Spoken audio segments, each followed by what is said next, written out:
And now, without further delay, we're going to start with Martin J. and his presentation. So please, welcome. First of all, this is, one can hear and there's no problem. Let me express my gratitude to Jeffrey, to Jay, to Karun, to others who have helped put this together. And I go to a lot of academic conferences, and it's very refreshing to have a conference which is a kind of hybrid conference with academics and, as it were, people who are the objects of academic discourse. And so it's nice to have that kind of back and forth rather than just talking in a kind of incestuous way in our own tribe.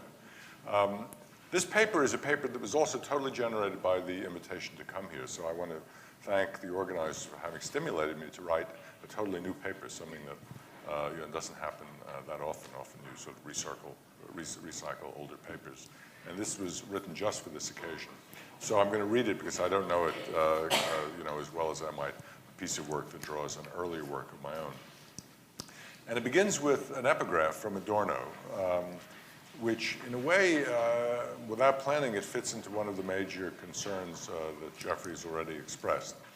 Indelible from the resistance to the fungible world of barter is the resistance of the eye that does not want the colors of the world to fade. And the implication here is that commodification, fungibility, exchange is resisted not only by the extraction of the work of art from circulation and its placement, say, in a context like this, but also a work of art that is able, and this is of course true for the visual arts, maybe for music as well, to draw on the magic of color. And that color in some complicated way is also in tension with and resists fungibility, exchange, circulation, commodification. In 2003, the Wilhelm Hack Museum in the city of Ludwigshafen am Rhein mounted an exhibition entitled Der Blaue Reiter, die Befreiung der Farbe. In what follows, I want to focus on the provocative subtitle of that show and ask the question, what did the emancipation of color, die Befreiung der Farbe, actually mean for the Blaue Reiter, in particular for its most prominent figure, Wassily Kandinsky?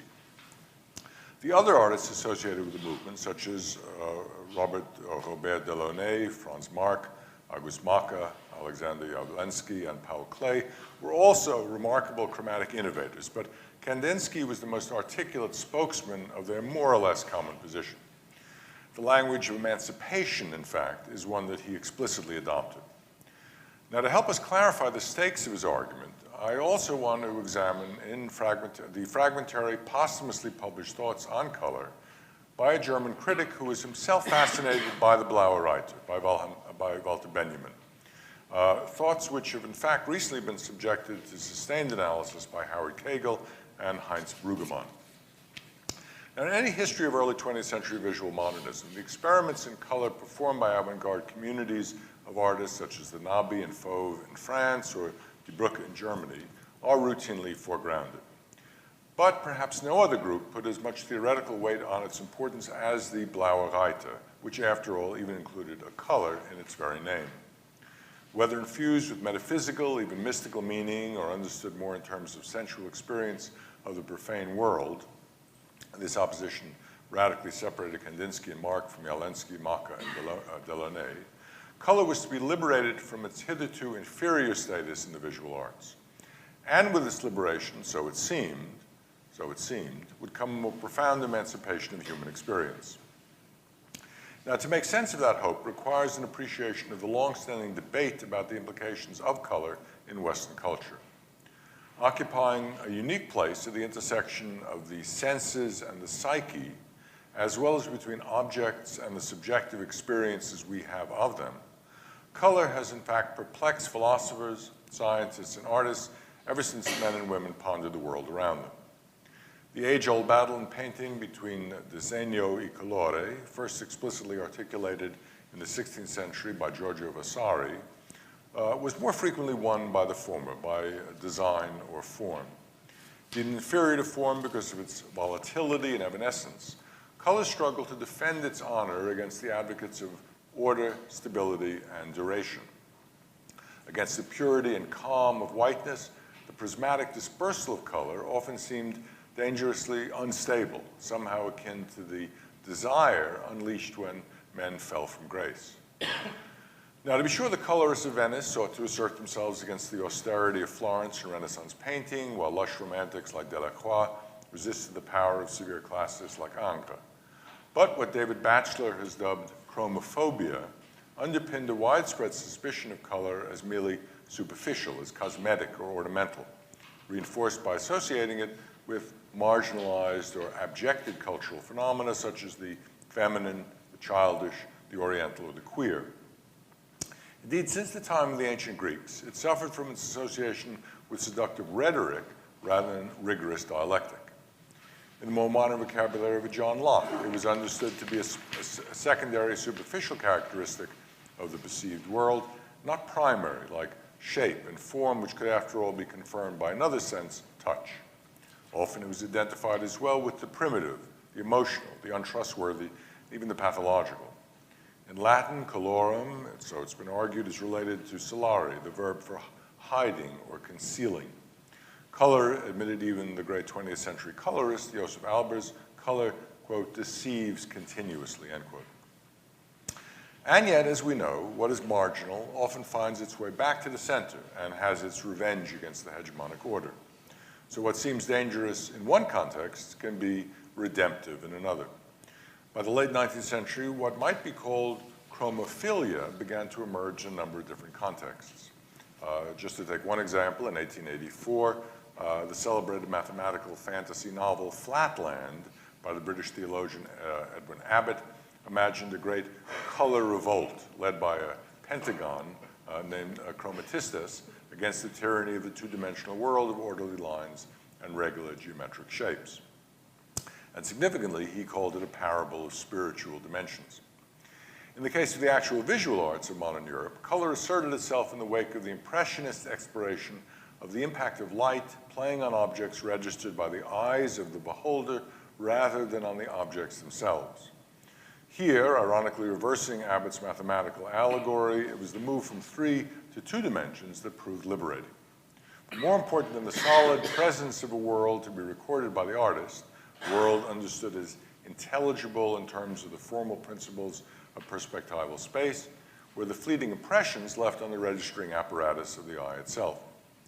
The familiar story of the retreat from the three-dimensionality of the traditional window on the world version of painting to the two-dimensionality of the flat canvas meant a diminished interest in the solidity of objects and a new fascination with their surfaces which soon led to a comparable focus on the flat surface of the canvases on which they were painted. Although Impressionists, of course, generally thought of themselves as recording as faithfully and dispassionately as they could their perceptions of the world, the collapse of perspectival space meant an implicit diminution of interest in solid shape and form and a new appreciation of evanescence and impermanence. When the Impressionist passion for sensual accuracy faded, and the painter's eye was freed from recording not only enduring objects, but also fleeting perceptions, what might justifiably be called the full emancipation of color could follow. Now the somewhat subdued pastel, even wan palette of the Impressionists could give way to the more intense explosion of vibrant colors on a fauve, Brucke, or Blaue Reiter canvas. Now the optical mixing of colors that produced effects of shimmering surfaces reflecting natural light could be replaced by a palette of pure colors that reflected nothing but themselves. In fact, the actual artist's wooden palette on which oil paints were placed before being applied to the canvas could gain primacy over the colors of the natural world, either in objects or on the retina of the painter. A trend toward what we might call the automatization of color that was accelerated much later in the 1960s when color was applied directly from commercial paint cans by artists seeking even greater chromatic intensity. A similar phenomenon had occurred slightly earlier in the register of music, where Hector Berlioz had been credited with emancipating color from line and preparing the way for the lush chromaticism of Wagner and Schoenberg's Klangfiguren. In musical terms, color is a metaphor for virtuoso ornamentation, as in, for example, coloratura singing, and the term coloratura captures that quite clearly, as well as for the variations in timbre and orchestration that give the same pitch different sonorous qualities. As Charles Riley II has noted, and I use a lot of his quite remarkable book on color codes here, color is also related, as in painting, to a dangerous anti-formal force that threatens the very fabric of musical symmetry and organization, a dangerous anti-formal force. Against melody and harmony, it allows impurity and imprecision to invade the precincts of musical order, so often understood as analogous to mathematical regularities. Insofar as color has often been seen as more than a metaphorical bridge between the visual and oral worlds, this parallel emancipation is not without its importance, especially for those artists hoping for a synesthetic overcoming of rigid distinctions between or among senses. Now, as we know, among their number was Wassily Kandinsky, who himself apparently possessed the ability to mingle senses and sought to duplicate this experience on his own canvases. His penchant for musical titles for his works, and he of course was not alone in this, and his friendship with the Arnold Schoenberg, the painter and composer who had fostered another celebrated aesthetic emancipation, that of tonal dissonance in musical composition, also testified to his belief that the emancipation of color was embraced by more than just the visual arts. And it's significant that the Blaue Reiter Almanac included not only a piece by Schoenberg, but also 3 other essays on musical themes by Thomas von Hartmann, by Leonid Sabaneyev, and by N. Kulibin, as well as the plan for a stage composition by Kandinsky himself called The Yellow Sound. Now, if one defines the idea of emancipation in more narrowly defined visual terms, it means, however, freedom from 3 or perhaps 4 tyrannies. The first, as we noted, was the priority of the drawn line or distinct form, the primacy, we might say, of spatial order and relational intelligibility, which was challenged in favor of the messiness, instability, luminosity, and vibrancy of hue and tone. Contour, in other words, was no longer a rigid boundary. Coloring, we might say, outside the lines, more than just an era of childish imprecision. The second version of emancipation was the tyranny of mimetic reproduction, the imperative to imitate faithfully the sensed colors of the external world, including the variations caused by changing conditions of light and shadow, something that, of course, the Impressionists still were beholden to. The third tyranny was more institutional than practical, the entrenched power of official academies with their prescribed rules for good painting. And certainly Kandinsky, the Blaue Reiter Almanac, is very clear about destroying the power of the academy, and one of their powers was basically to emphasize line over form. One final line over color. One final tyranny from which color might be understood to escape, at least for certain of its liberators, was its identification with mere surface appearances, something, of course, that the Impressionists had assumed. Instead, it could be interpreted symbolically as revealing deeper essential truths, either of the world or of the psyche. Freed from its own constraints, from all of these various constraints, color could pursue its own path, either towards a new order of its own, or towards the subversion of order itself, and the celebration of formlessness as a positive value in its own right. And elsewhere I've tried to spell out the importance of the retreat from form in a lot of modernist work.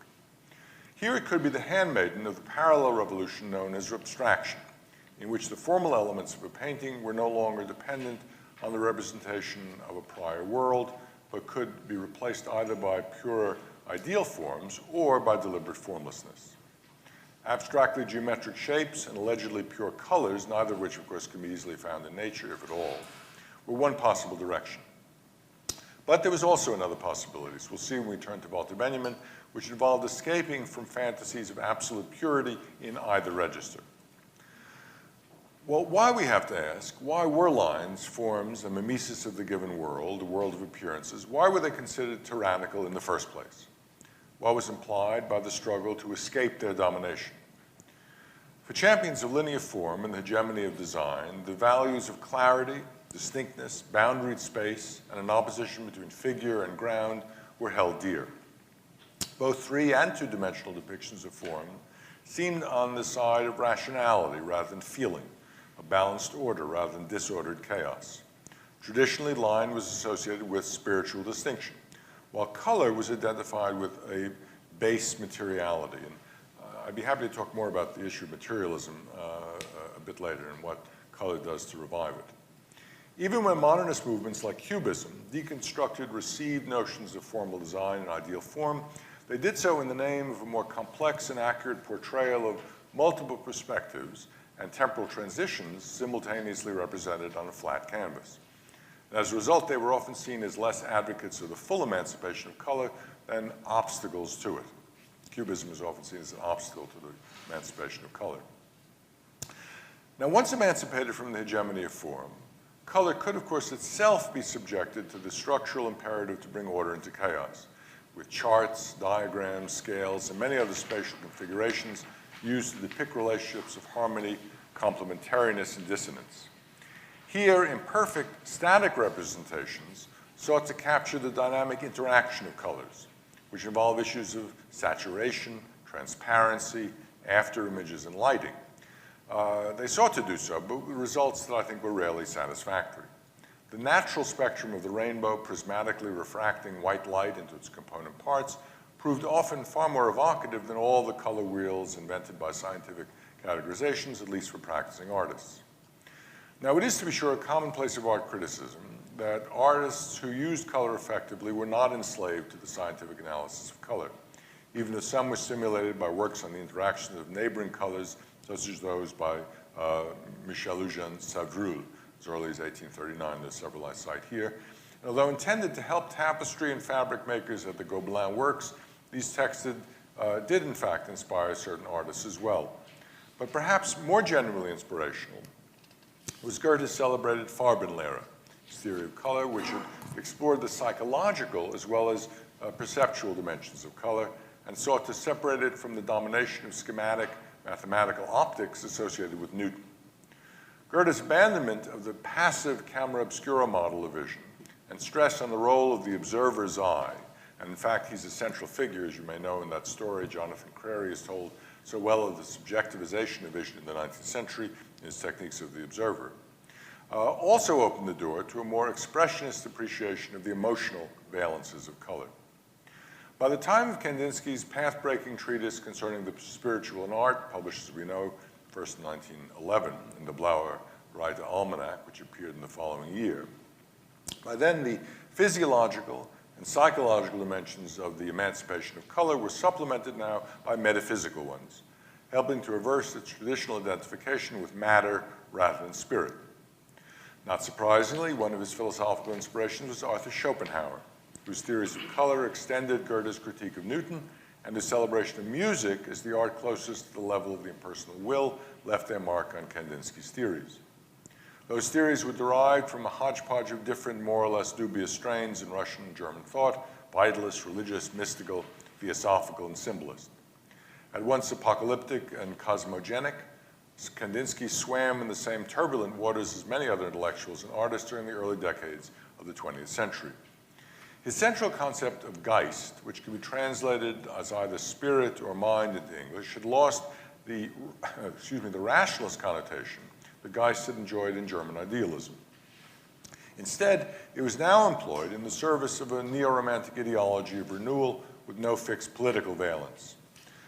In fact, as George Mosse, the great historian of German, often folkish, proto-Nazi culture, has noted, it was a favorite term of figures like Eugen Diederichs, the publisher of the folkish neo-romanticism. Mosse writes, early romantics had employed a similar concept and the same word to designate human empathy with cosmic vitality. Diederichs used the word in the same way. He styled the Geist as, quote, the longing of the soul towards unity, end quote. Others with more leftist inclinations, like Kurt Hiller, the leader of the so-called activist expressionists who emerged during the war, a pacifist who was involved with a group that tried to politicize expressionism. Others like Hiller were also enamored of the term Geist. As August Wiedemann has put it, Geist was the all-embracing and seemingly self-explanatory principle for Hiller and his intellectual workers. He actually was one of the leaders of a Rat der geistigen Arbeiter, a council or a Soviet of intellectual workers. Geist, so Wiedemann goes on, is active, as holy. We come back to the issue of the sacred, and holistic. And this Geist was believed to generate a new dynamic rationalism, one politically alert and aggressively opposed to the Germans' penchant for passive introspection. In other words, not inward, but going out into the world. The new rationalism was, however, not that of analytical reasoning, but of intuitive, creative thought, which in Hiller's view required ecstasy to keep it going. So it's hard to say it's rational at all, frankly. Now, in this usage, Geist came rather close to signifying what was sometimes construed as its opposite in the German vocabulary of the day, Seele, or soul. Sometimes Seele is also translated as psyche. In fact, in an influential book by Ludwig Klages of 1929 entitled Geist als Widersacher der Seele, intellect or spirit as, in a way, the contradictor of the soul, they were pitted against each other as two incompatible principles. For a Lebensphilosoph, a philosopher of life like Klages, Geist still smacked too much of idealist rationalism. But for Kandinsky, there seems to have been no meaningful distinction between them. As he put it in a passage on color that has become one of the most frequently cited concerning the spiritual and art, quote, "Color is the keyboard, the eyes are the hammers, the soul is the piano with many strings. The artist is the hand which plays, touching one key or another to cause vibrations in the soul." So Seele and Geist are not principally opposed. Now, along with Kandinsky's yearning for an increasingly vibrating soul went the valorization of primitivism, which included everything from Russian folk art and the masks of Borneo to the fetishes of Africa, Oceania, and pre-Columbian America. As David Pan has pointed out in his book on Primitive Renaissance, Rethinking German Expressionism, the Blaue Reiter, quote, attempted to understand the primitive as a certain spiritual dimension of all human culture. They did not work with dichotomies of Western versus non-Western or primitive versus modern, but with the distinction between the spiritual and the material. Kandinsky's primitivism might seem to be in tension with his utopian and apocalyptic fantasies about the imminent arrival of a more spiritual age, but has long been recognized as spiritual renewal after an era of alleged decadence can in fact draw on fantasies of restoring a lost innocence. French decadents were often anxious for the toppling of their overly arcane civilization and the clearing of the decks for a new primitivism. Rather than evolutionary, his version of primitivism, therefore, was cyclical, promising a vitalized return rather than an irretrievable past. Now, a powerful tool in the service of that end was the emancipation of color, which Kandinsky understood in dialectical rather than oppositional relation to form, whose liberation from mimetic purposes he, after all, also sought. Indeed, color, he conceded, could not exist except in the mind without a boundary around it. But he cautioned, quote, "We should never make a God out of form. We should struggle for form only as long as it serves as a means of expression for the inner sound." For Kandinsky, color seemed to have a more potent psychological and metaphysical effect, causing what he called a spiritual vibration. It, quote, provides a whole wealth of possibilities of our own, and when combined with form, yet a further series of possibilities, and all these will be expressions of the inner need, end quote. Now, Kandinsky also thought, and this is a more precise version of this, that colors seem to be either warm or cold, light or dark, or combinations of these elements. Yellow and blue, he claimed, are the most powerful opposition, followed by white and black. Yellow, an earthly color, initially seems to approach the beholder, then bursts its boundaries, and can end by disturbing him through its aggressive, even shrill character. Blue, in contrast, blue retreats from the beholder, is closer, therefore, to heaven than to earth, and ultimately produces a sensation of rest, although perhaps not as much as green. Other colors, Kandinsky continued, others have their own properties and effects. Even if they seem individual and isolated, they can then work together to produce a successful image, quote, "The strife of colors, the sense of balance we have lost, tottering principles, unexpected assaults, great questions, apparently useless striving, storm and temper, broken chains, antitheses and contradictions, these make up our harmony." The composition arising from this harmony is a mingling of color and form, each with its separate existence, but each blended into a common life, which is called a picture by the forces of inner need, end quote. And in his own artistic creations and those of many of his colleagues at the Blaue Reiter, the principles articulated in these works were given vivid and powerful expression.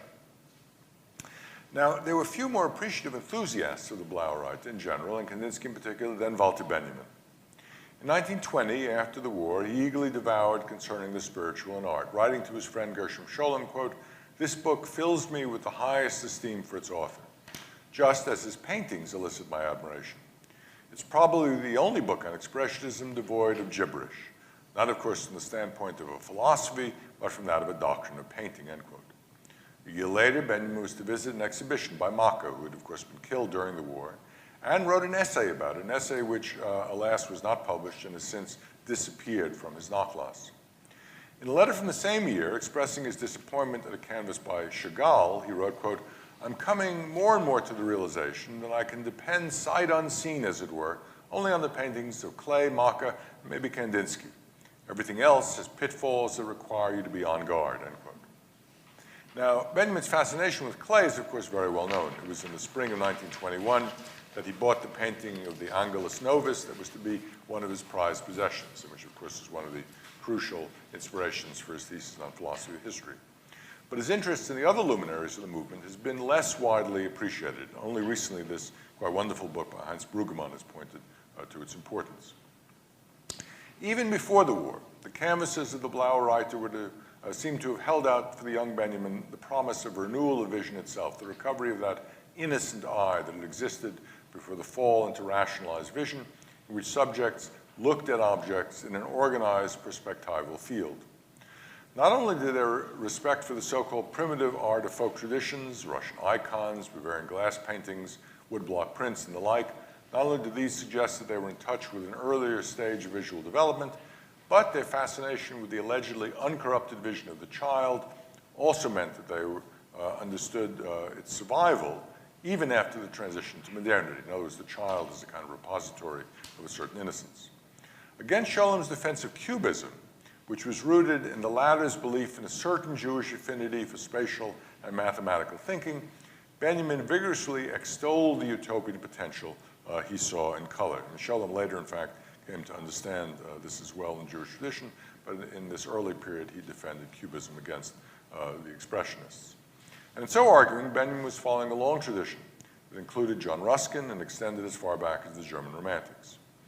In an unpublished fragment entitled A Child's View of Color, written in 1914-15, Benjamin begins with an assertion that could have been, I suppose, straight out of Kandinsky. He writes, "Color is something spiritual, something whose clarity is spiritual, so that when colors are mixed, they produce nuances of color, not a blur." That's an interesting idea, nuances of color, but not a blur. The rainbow is a pure childlike image. In it, color is wholly contour. For the person who sees it with a child's eyes, it marks boundaries, is not a layer of something imposed on matter as it is for adults. The latter abstract from color. Adults abstract from color, regarding it as a deceptive cloak for individual objects existing in time and space. So the adult looks past color to the objects that are represented by it. The child remains with the spectrum of color. Benjamin's fascination with the Blaue Reiter's experiments in color was fueled by his hostility to both the domination of general concepts in German idealism. He was very hostile, for example, to Hegel, very hostile to Kant, and the fetish of singular objects in the competing worldview of positivist sensationalism. Color, he argued, resisted the reduction of the world to isolated, discrete things, favoring instead a response to it as infinite nuance, alive with shimmering energy. For children, three-dimensionality was ascertained only by touch, not yet by sight, which reached its purest state when it was set apart from the other senses. Color itself, however, is not at its most powerful when it seeks a homogeneous essence, and here we'll see it differs from Kandinsky, but rather when it reveals the incessant movement of tone and shade. Above all, in the eyes of an innocent child, it refuses to be subordinate to the tyranny of form, which for Benjamin, then at his most antinomian, was in league with the law. The fact is that the imagination, he writes, never engages with form, which is the concern of the law, but can only contemplate the living world from a human point of view creatively and feeling. This takes place through color, which for that reason cannot be single and pure, for then it remains dull. Productive adults derive no support from color. For them, color can subsist only under law-given circumstances. And during this period, Benjamin had some very antinomian things to say, based to some extent on Georges Sorel, about the role that the law played in basically constraining human possibility. A child's experience of color is purely receptive, operating without the imposition of schematic categories of time and space. In other words, it's prior to a kind of Kantian sense of synthetic a priori judgments about what we perceive and know. As every parent knows, children have to be disciplined to color within the lines. Going beyond the animal senses, color touches, he said, the soul, awakening a non-reflective mood, which is open to the spiritual essence of objects, not their abstract forms. There is something, therefore, and this is his own word, I guess it's pronounced paradisiacal, something having to do with paradise, about works of art that emancipate color. Art, quote, where the world is full of color in a state of identity, innocence, and harmony. Children are not ashamed, since they do not reflect, but only see. Children are not ashamed. Another fragment written during the same period, called The Rainbow, a dialogue on fantasy, drew on ancient associations between the apparition of the rainbow and heavenly beauty, as manifested, for example, in the halos around angels in Matthias Grunewald's Isenheim altar.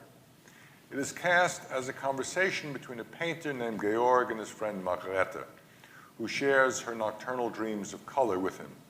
Georg responds to her description of an intense dissolution of the self into color by saying, I know these images of fantasy. I believe that they are in me when I paint. I mix the colors and see nothing but the color. I can almost say I am color, end quote. Normal painting, Georg explains, is dominated by form, which involves inscribing a surface, which is a section of infinite space, an extensive infinity, graphically demarcated. Color, in contrast, is more of an intensive infinity, one that expresses an infinite number of potential contrasts with other colors, a fluid, indeterminate flow of nuances. Whereas graphic images are based on the contrast of light and dark, figure and ground, producing the line that separates forms, chromatic images develop the endless configuration of color that are without sharp boundaries, one from the other, or the distinction between figure and ground. As Benjamin put it in yet another unpublished fragment from this period, one entitled Painting or Signs of Marx, written in 1917, quote, a picture has no background, nor is one color ever superimposed on another, but at its most appears in the medium of another color. But even that is often difficult to determine, so that in principle, it is often impossible to say in many paintings where a color is on top or underneath. The question makes no sense, however. There is no background in painting, nor is there any graphic line, end quote. Now, such a generalization about painting tout court, as if we're talking about all paintings, may seem rather puzzling, at least until one understands how strongly he identified the most advanced achievements in the medium with the Blaue Reiter.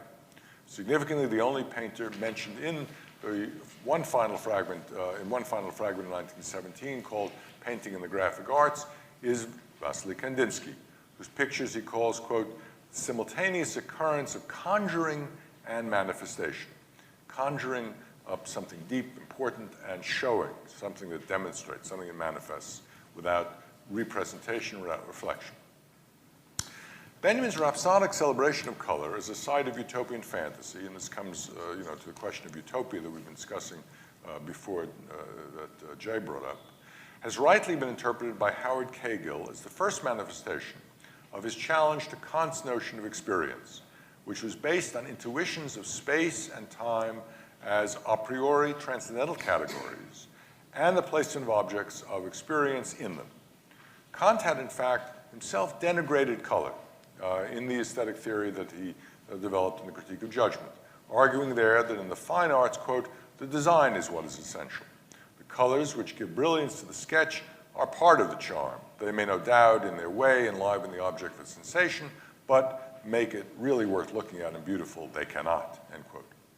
In contrast, for Benjamin, color was prior to the formal categories of the intellect, a more primitive, more basic perception than that of the schematizing mind.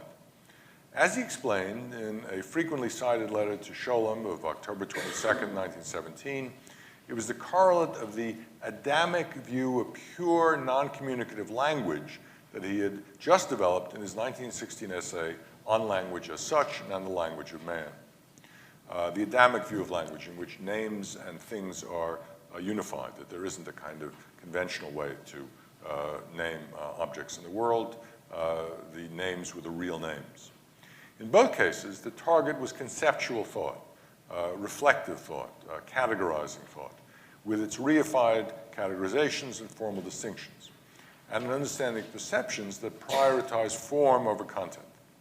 Significantly, in the light of his later discussion of the utopian, what he called task of the translator, is a famous essay that you may know with that title, he would describe translation in his 1916 essay as passing, quote, through continua of transformation, not abstract areas of identity and similarity. So translation is not one word being either equal to another in a different language, similar to it, or totally dissimilar, but there's a kind of continuum of transformation. There's approximations, nuance, overlap. Both color and the Adamic Ursprache, or the original language, which was approached by translating from one language of man into another, both were avenues of entry into what he called absolute experience. Both were superior to the imperfect languages of men in the plural, each of which falters when it comes to finding the adequate term for visual perceptions.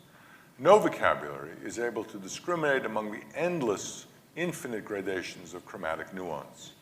Each reflects the limitations of its cultural origin and semiotic network.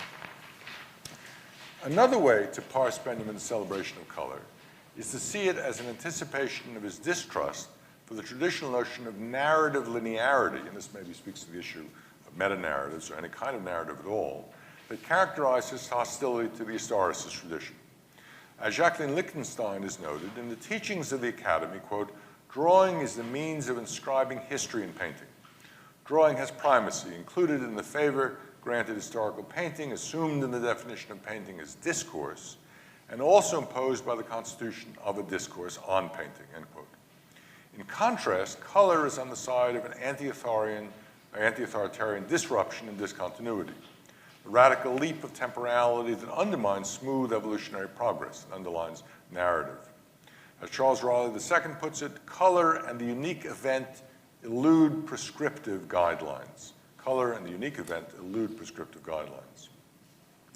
It was in fact Benjamin's insistence that color defies categorization, either synchronic or diachronic, that suggests, I want to argue, basically in conclusion, a certain distance from Kandinsky, or at least the latter's own reflections on what constituted emancipation. As we've noted, Kandinsky sought to discover the spiritual language of colors, which specific ones would have inherent symbolic and psychological implications. Thus, for example, Kandinsky asserts, quote, that blue is the typical heavenly color. The ultimate feeling it creates is one of rest. When it sinks almost to black, it echoes a grief that is hardly human. When it rises to white, a movement little suited to it, its appeal to men grows weaker and more distant, end quote. Because of his desire to crack the semiotic code of color, a code he implied was universal, Kandinsky has been accused, in fact, of being a chromatic essentialist. Mark Cheetham, for instance, writes, quote, the salient notion of purity incorporated for Kandinsky the ideas of metaphysical immutability, of spiritual as opposed to material being, of essence rather than transitory appearance, end quote. His talk of an inner necessity invokes an eidetic intuition of essences, that reveals more affinities with the theosophy of Rudolf Steiner than Edmund Husserl's phenomenology, but which nonetheless is in the service of a metaphysical absolute manifested in material terms. As David Pan has warned, quote, Kandinsky's spiritual catalog of color effects runs the risk of arbitrarily pinning down the spiritual value of colors according to a private schema that he understands to be universal, end quote. In other words, the emancipation of color at least threatens to turn into a new tyranny. But in Benjamin's appropriation of Kandinsky, however, this danger is, I think, by and large avoided. Rather than seeking to identify a particular emotion or metaphysical value with a specific color in its pure form, he stressed, as we've noted, the nuanced transitions between colors, the infinity of gradations that defied singular categorizations. The emancipation of color for Benjamin meant not only from objects and the faithful limitation of the perceived world, but also from rigid semiotic schemes that attributed natural categories to allegedly distinct colors. As in the case of what he would call language as such, as opposed to the language of man, color's primary function is not to communicate meaning, but but to manifest the absolute, dissolving the artificial human categories under which we subsume entities and impose intelligibility onto the world. It was thus closer to what might be called a kind of magical nominalism than to a Platonic search for eternal essences. And I'd be happy to talk about it later. Elsewhere, I have a recent article on the idea of magical nominalism. Now, how successful Benjamin actually was in linking the emancipation of color with a more fundamental project of emancipation, that is to say, one understood in either metaphysical or social and political terms, well, this is not, to be sure, very clear. Howard Cagle rightly calls his unpublished fragments on the question, and they are unpublished, Cagle calls them an early ruin, and notes that he soon turned to language as an alternative locus of his utopian desires. And when he came later to posit dialectical images as a model of critical cultural analysis, for example, in the work that he did, the Passagenwerk in the 1930s, they had little of the chromatic intensity he had so admired in the Blaue Reiter artists. Not sure why, but the war and the havoc it wreaked may well have muted Benjamin's hopes for the emancipation of color as equivalent to human emancipation via color. The Blaue Reiter, as we know, had lost two of its major figures in the fighting, Franz Marc and August Macke, and in the words of Marcus Bullock, saw the seismic pressure of warfare end its vision of a redemption accompanied by a transformation of the senses, end quote. But during the immediate post-war years, when the utopian spirit was not yet quite extinguished, whether it's major or minor, we could argue, Benjamin could still rhapsodize about Kandinsky's work in this thought. In yet another unpublished Notes for a Study of the Beauty of Colored Illustrations in Children's Books, composed in 1921 as reflections on the work of Johann Peter Lieser, he returned to the experience children had of books that contained the color of paradise. Children, he wrote, children learn in the memory of their first intuition. And they learn from bright colors, because the fantastic play of colors is the home of memory without yearning, and it can be free of yearning because it is unalloyed. But for adults who had come to know what yearning was and had faced the obstacles to its fulfillment, well, for them, the spiritual optics of the Blaue Reiter period indicated, alas, more of a paradise irretrievably lost than one that even the most brilliant of paintings might help us to regain. Thanks very much.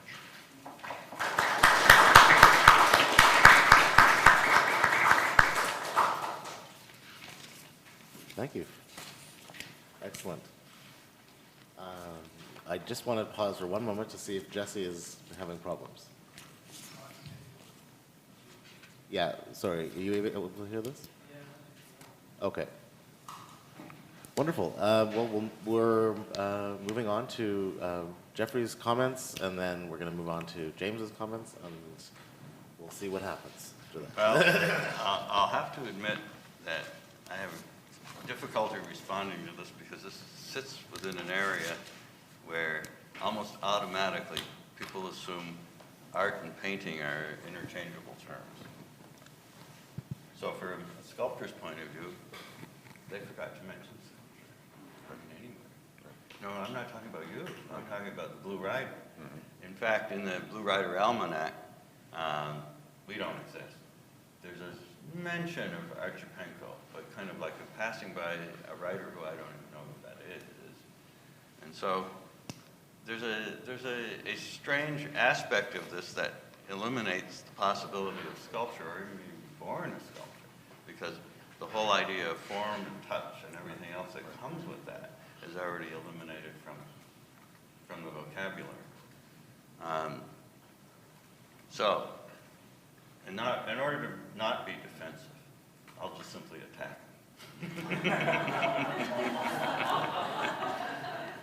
One of the parts, we have published, we've suggested the publication of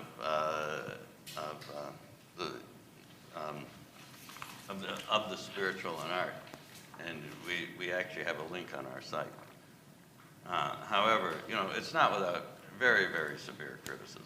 And one of the areas that I've got this page with my notes all over, pages with my notes all over it. One of the parts where I think we'll start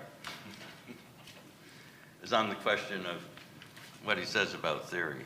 So in writing these books, they removed, he's talking about theory. The people who appear who can distinguish this from not, we're going to come down and try to get to this into things. First, he attacks science. All right, well, we'll deal with that. But mainly we wanted to get to the question of theory and what Kandinsky himself thinks about artistic theory or aesthetic theory. So here's what he says. No such theory of principle can be immaterial. That which has no material existence cannot be subjected to a material classification.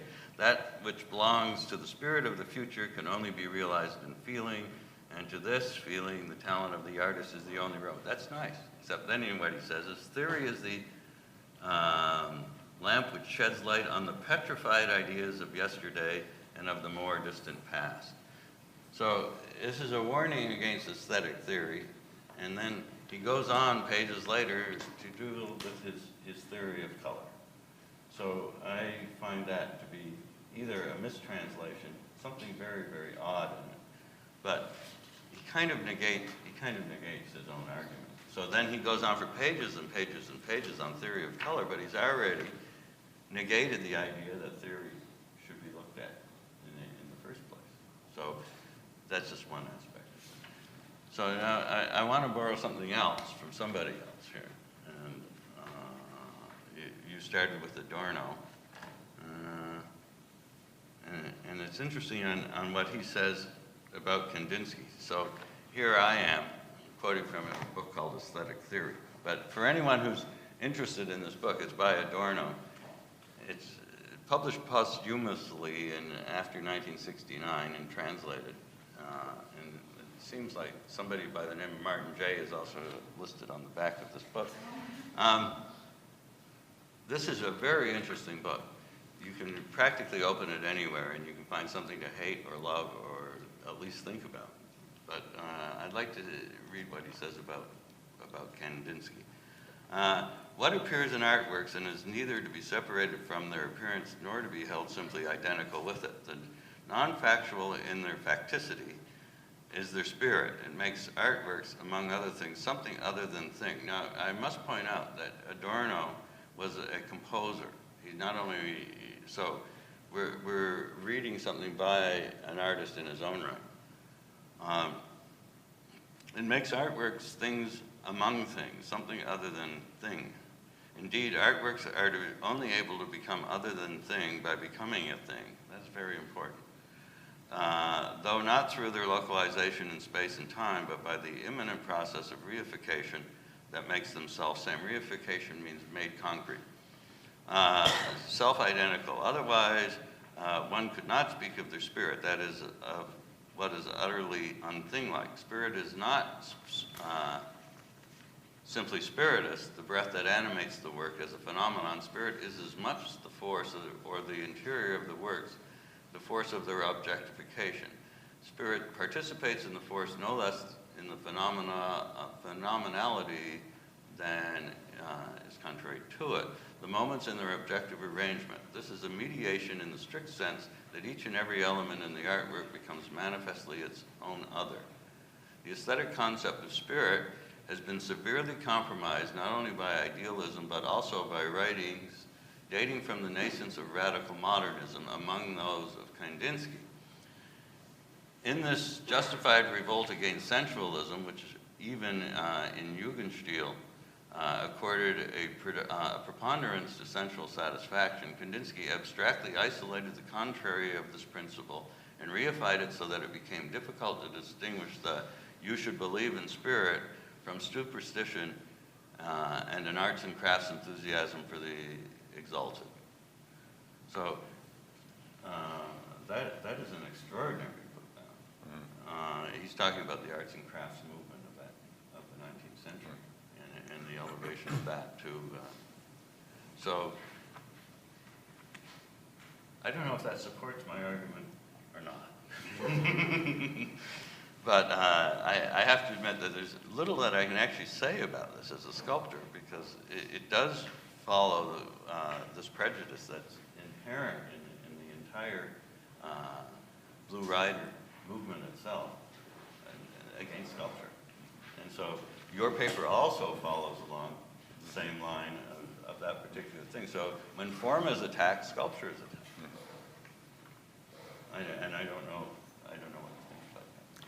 Well, I'm very glad you brought up the issue of sculpture and the relation to these controversies. I mean, it's of course problematic always to hierarchize the arts. You know, Hegel, other people have done that. And, fine arts, the applied arts, lots of different distinctions which tend to denigrate whatever the precise hierarchy might be, those on the bottom. And sculpture has always been not always, but usually been understood as somehow in the middle. You know, it's not as problematic, say, as architecture, which is too useful, but it's also not as somehow pure as those which are dematerialized entirely, like music. So you get different hierarchies, and sculpture sometimes is denigrated.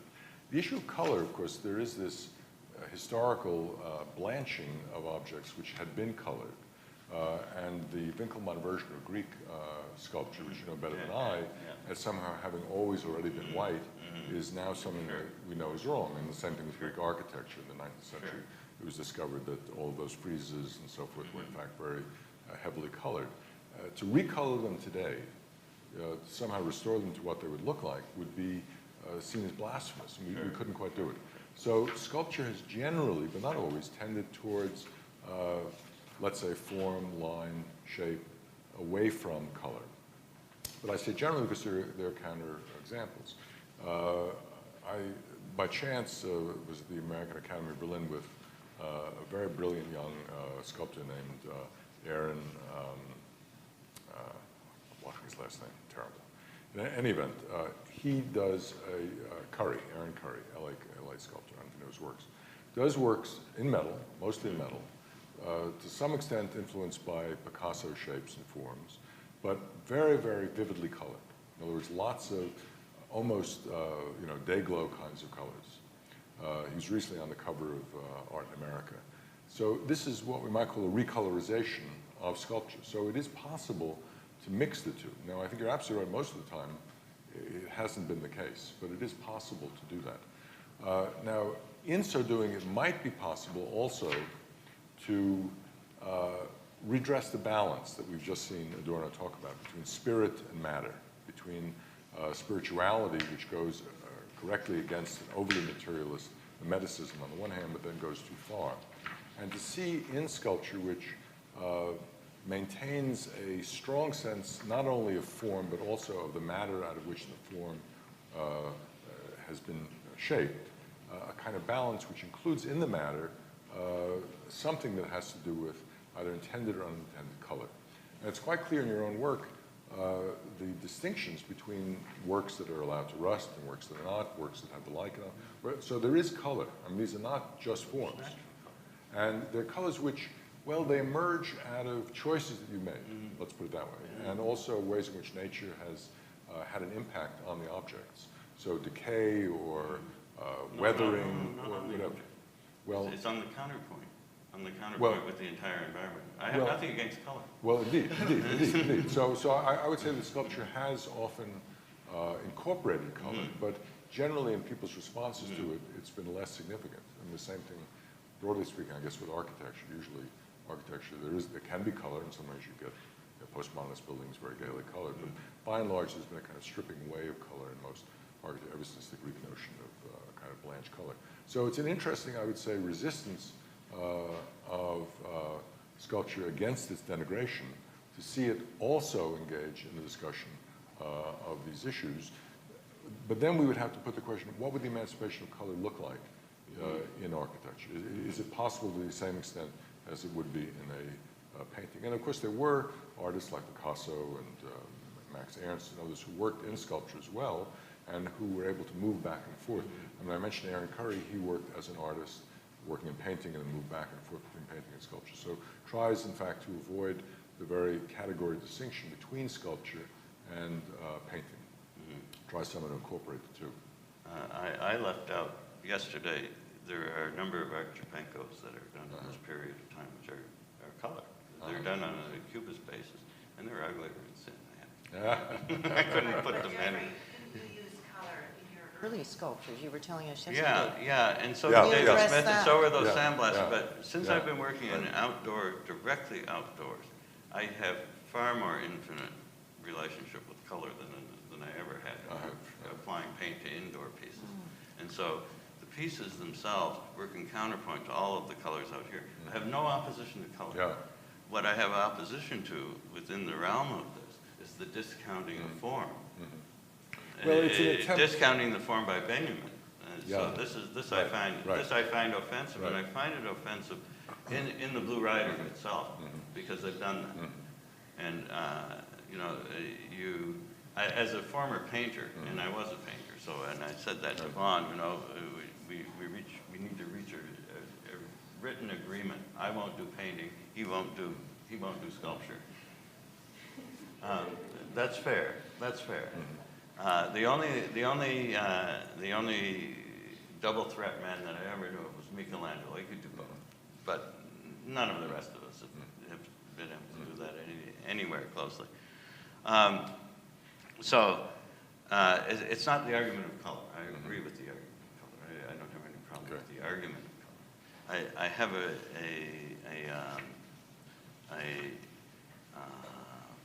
a bone to pick with the elimination of sculpture by the argument. The argument just simply eliminates it as having any value whatsoever. No, I think I take your point, and I think you're right to say that Benjamin's stress on the anform, you know, which is the term that Bataille used as another surrealist during the 30s, and formlessness and the excess beyond form, does, in a certain way, maybe inadvertently denigrate those arts that are more formally, let's say, I don't know what, balanced in that direction rather than the direction of the colorful of the anform. Well, he does say children Right. see or perceive things tactilely, Right.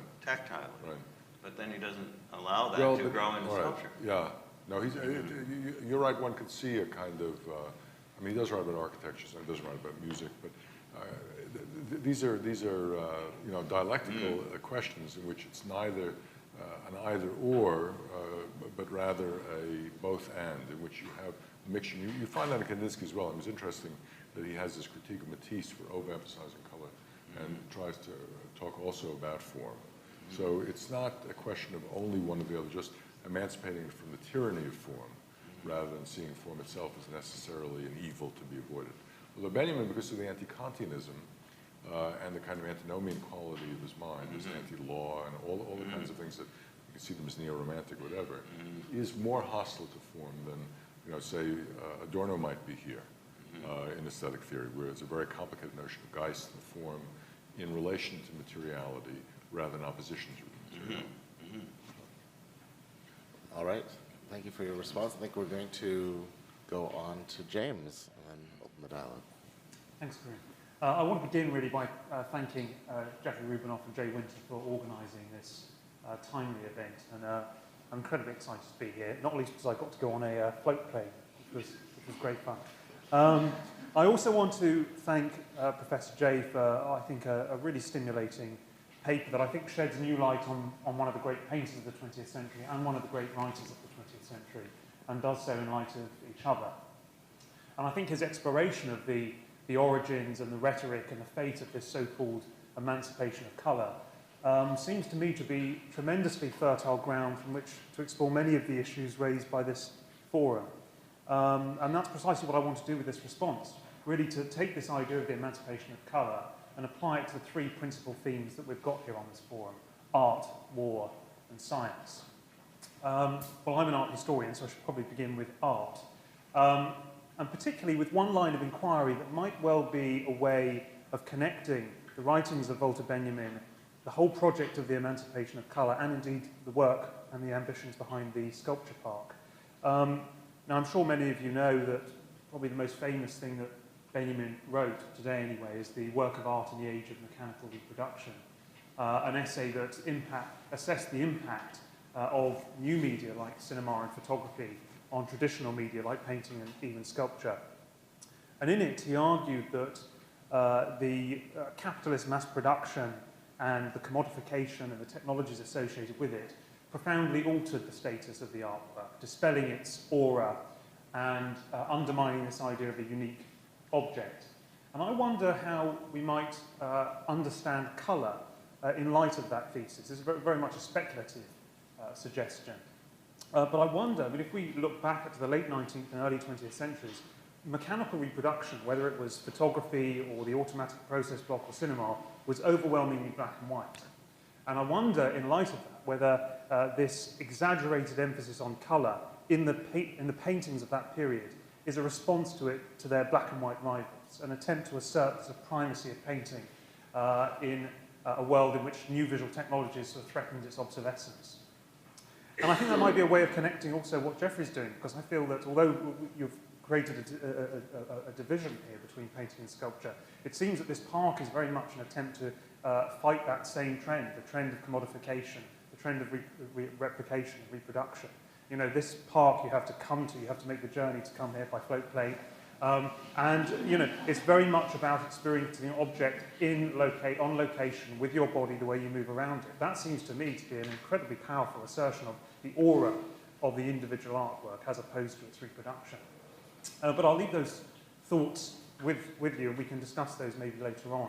I want to move now on to another framework through which you might understand colour. And that's something that I'm thinking about at the moment, and I think it's something that hasn't been discussed in great depth, and I think it may prove a very important way of understanding the development of modernism in painting in the future. And that is the development of entirely new colours. In the late 19th century, in the 19th and 20th century, in the very decades that the great modernist painters were born and trained to become artists, new technologies produced entirely new colours. I've listed some of them here. You've got viridian green, cadmium yellow, cadmium red, cobalt violet, zinc white, coal tar mauve, alizarin red, which I'll come to in a moment, viridian green, and of course one of the colours that Kandinsky himself counted among his favourites, cerulean blue. Now many of these colours were unobtainable, some were even unimaginable for the generation before Kandinsky's own. And it doesn't seem a surprise to me, so it doesn't seem unlikely that new artists, rebellious artists with new ideas who wanted to assert their associations with the new, should not use these new colours. And I think in this context, I think the third of the tyrannies, Professor Jay spoke about these tyrannies that colour was trying to overcome. The third of those tyrannies were the tyranny of the academy. And I think in light of this, the academy tyranny becomes even more significant. Because this is something I found out recently, that the École des Beaux-Arts in Paris, the Royal Academy in London, many other similar institutions devoted time and energy to fighting and opposing the new colours.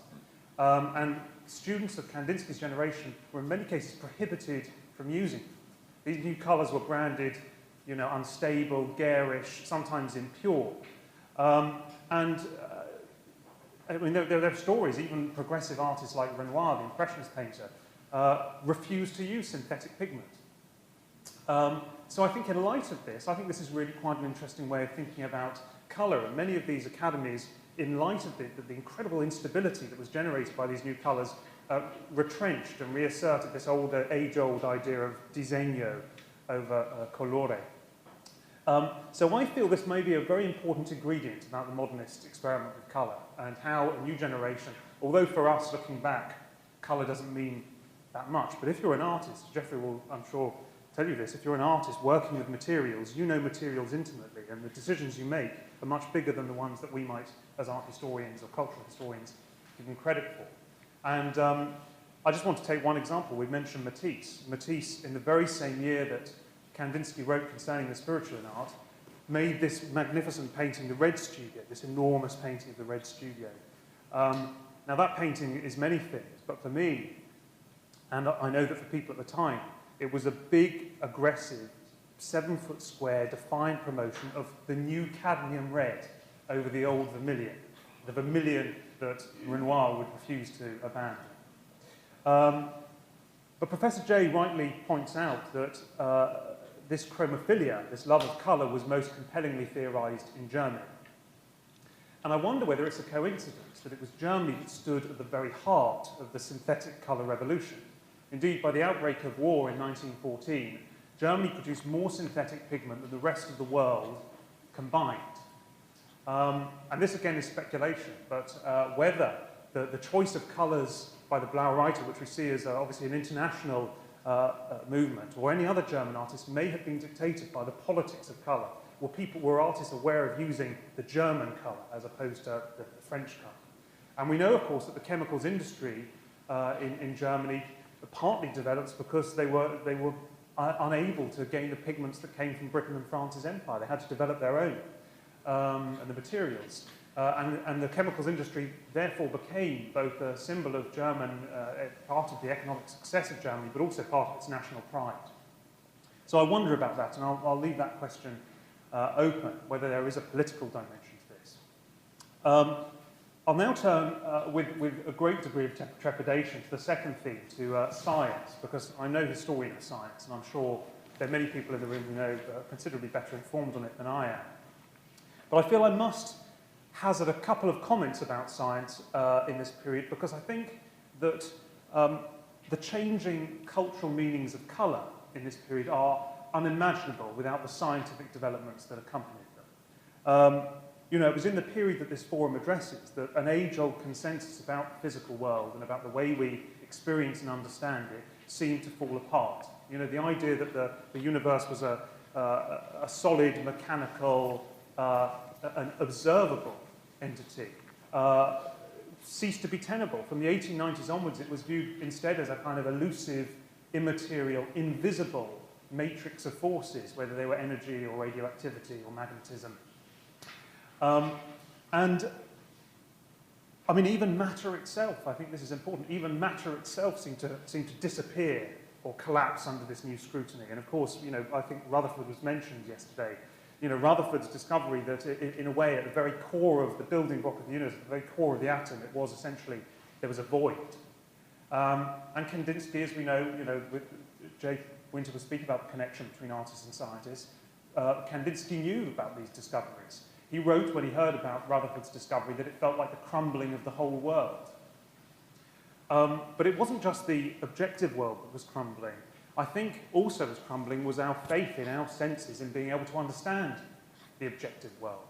And I know you've written about this before, but it seems in a way that in the early 20th century it just seemed that vision wasn't enough.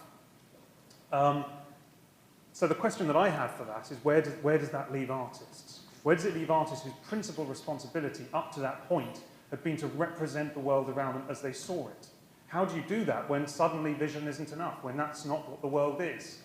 And I think there are two responses within the avant-garde to that challenge.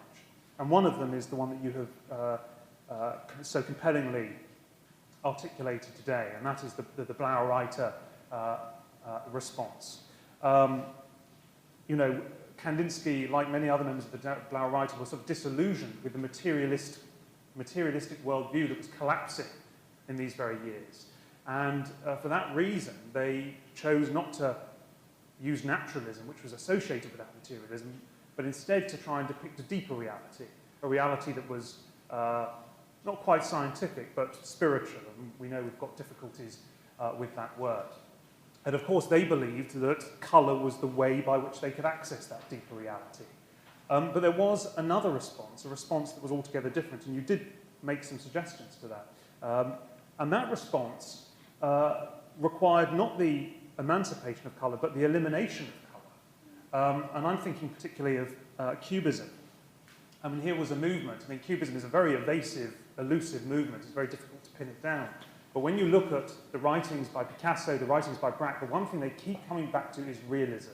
They felt they were realists, but they were depicting a kind of scientific realism for a very unstable age. And to try and do this, they too, like Kandinsky, were trying to depict something deeper than surface appearances.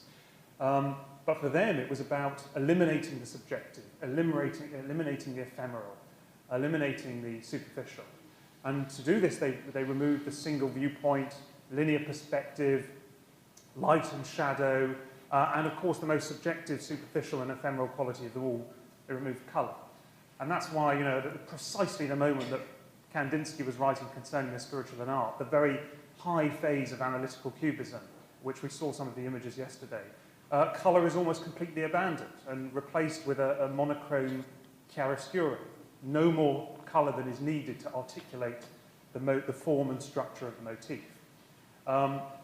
And this chromophobia that we find in Cubism, and not just in Cubism, I think there are other modernist movements that do the same. It was described very sort of evocatively at the time. One of the most famous critics and collectors and dealers of Cubist work, Daniel Henry Kahnweiler, himself a German, described how in this period, 1910, 1911, Picasso tried to bring colour into his Cubist paintings. And I'll quote what happened. Every time he did this, and I quote, he was obliged to paint over the colour he had thus introduced. And I think this is a model of, of line fighting colour, of the mind fighting the eye, of the cerebral scientist fighting the sensible artist. And in this sense, Cubism was articulated as a kind of scientific inquiry. I mean, we may laugh at thinking of Cubism as scientific now, but at the time they saw it as a scientific form of inquiry, and that's why Picasso described his work in this period as, and I quote, laboratory research. And I have suggested that there are other comments. I mean, we could develop it, but certainly Vorticism in England, suprematism in Russia were both involved in, you could be described more as chromophobes than chromophiles. And for them, I think, the answer to these questions of depicting a deeper reality was not the emancipation of colour, it was the renunciation of colour. I'd now like to finish with the third theme of this forum, and that is war. And of course, it's the First World War that you refer to so evocatively at the end of your paper, and of course the First World War killed Mark and Macca and two members of the Blaue Reiter movement. But I'm interested in how the war may have influenced colour in far more expansive ways than that. The first event that, I mean, I'd never thought about colour in the First World War until this forum, actually. But the more I thought about it, the more I thought, wow, this is a really interesting subject. Maybe I'll write something about it. But the first thing that came to mind was one of the opening battles of the conflict itself. I was talking about this with Annette yesterday. When the French troops, dressed in their bright red trousers and their uniforms, arrived at the Ardennes in August 1914, with these bright red trousers and uniforms they've been wearing since, I don't know, the days of the Second Empire. And of course, the bright-coloured uniform was profoundly symbolic. It was a symbol of French national pride. There was one French minister who famously said, le pantalon rouge, c'est la France. Red trousers are France.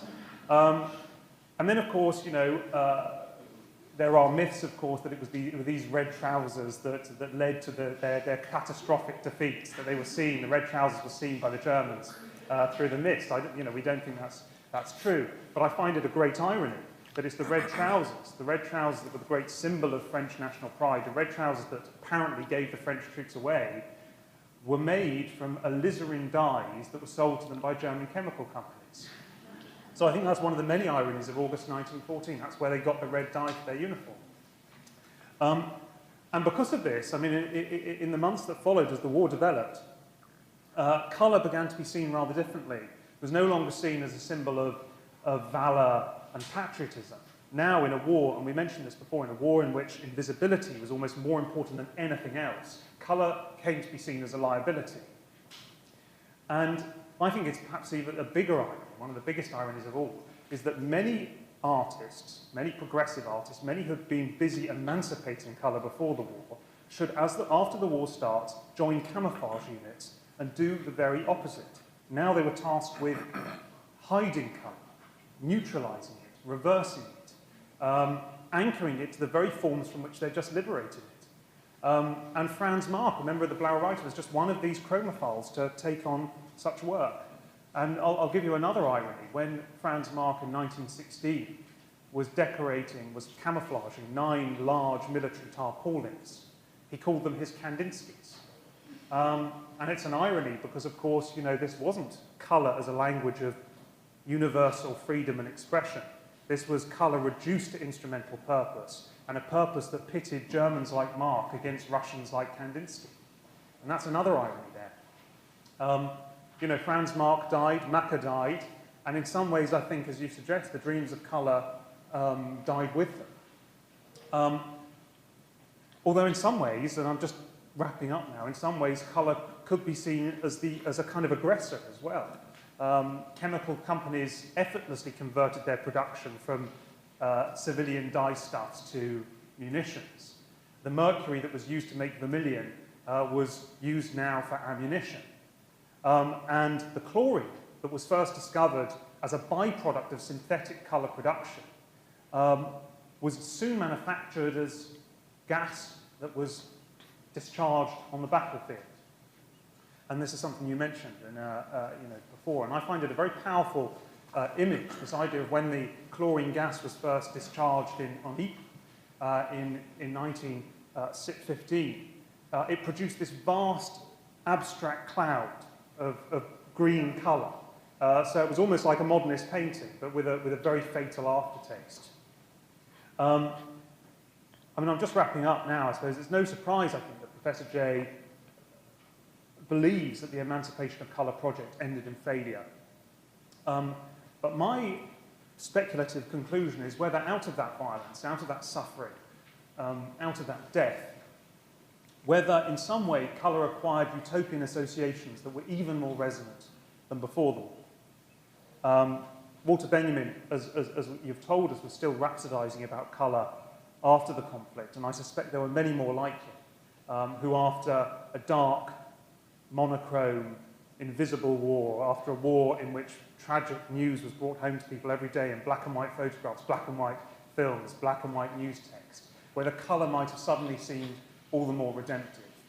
And it's perhaps no surprise that chromotherapy, colour therapy, takes off during the First World War. I mean, I found one example a few months ago of an artist who created a unit to treat shell-shock soldiers with colour during the First World War. Now, whether that chromotherapy worked or not, I don't know. But the ambition, if not the context, was really not so very far from Kandinsky. Thank you so much.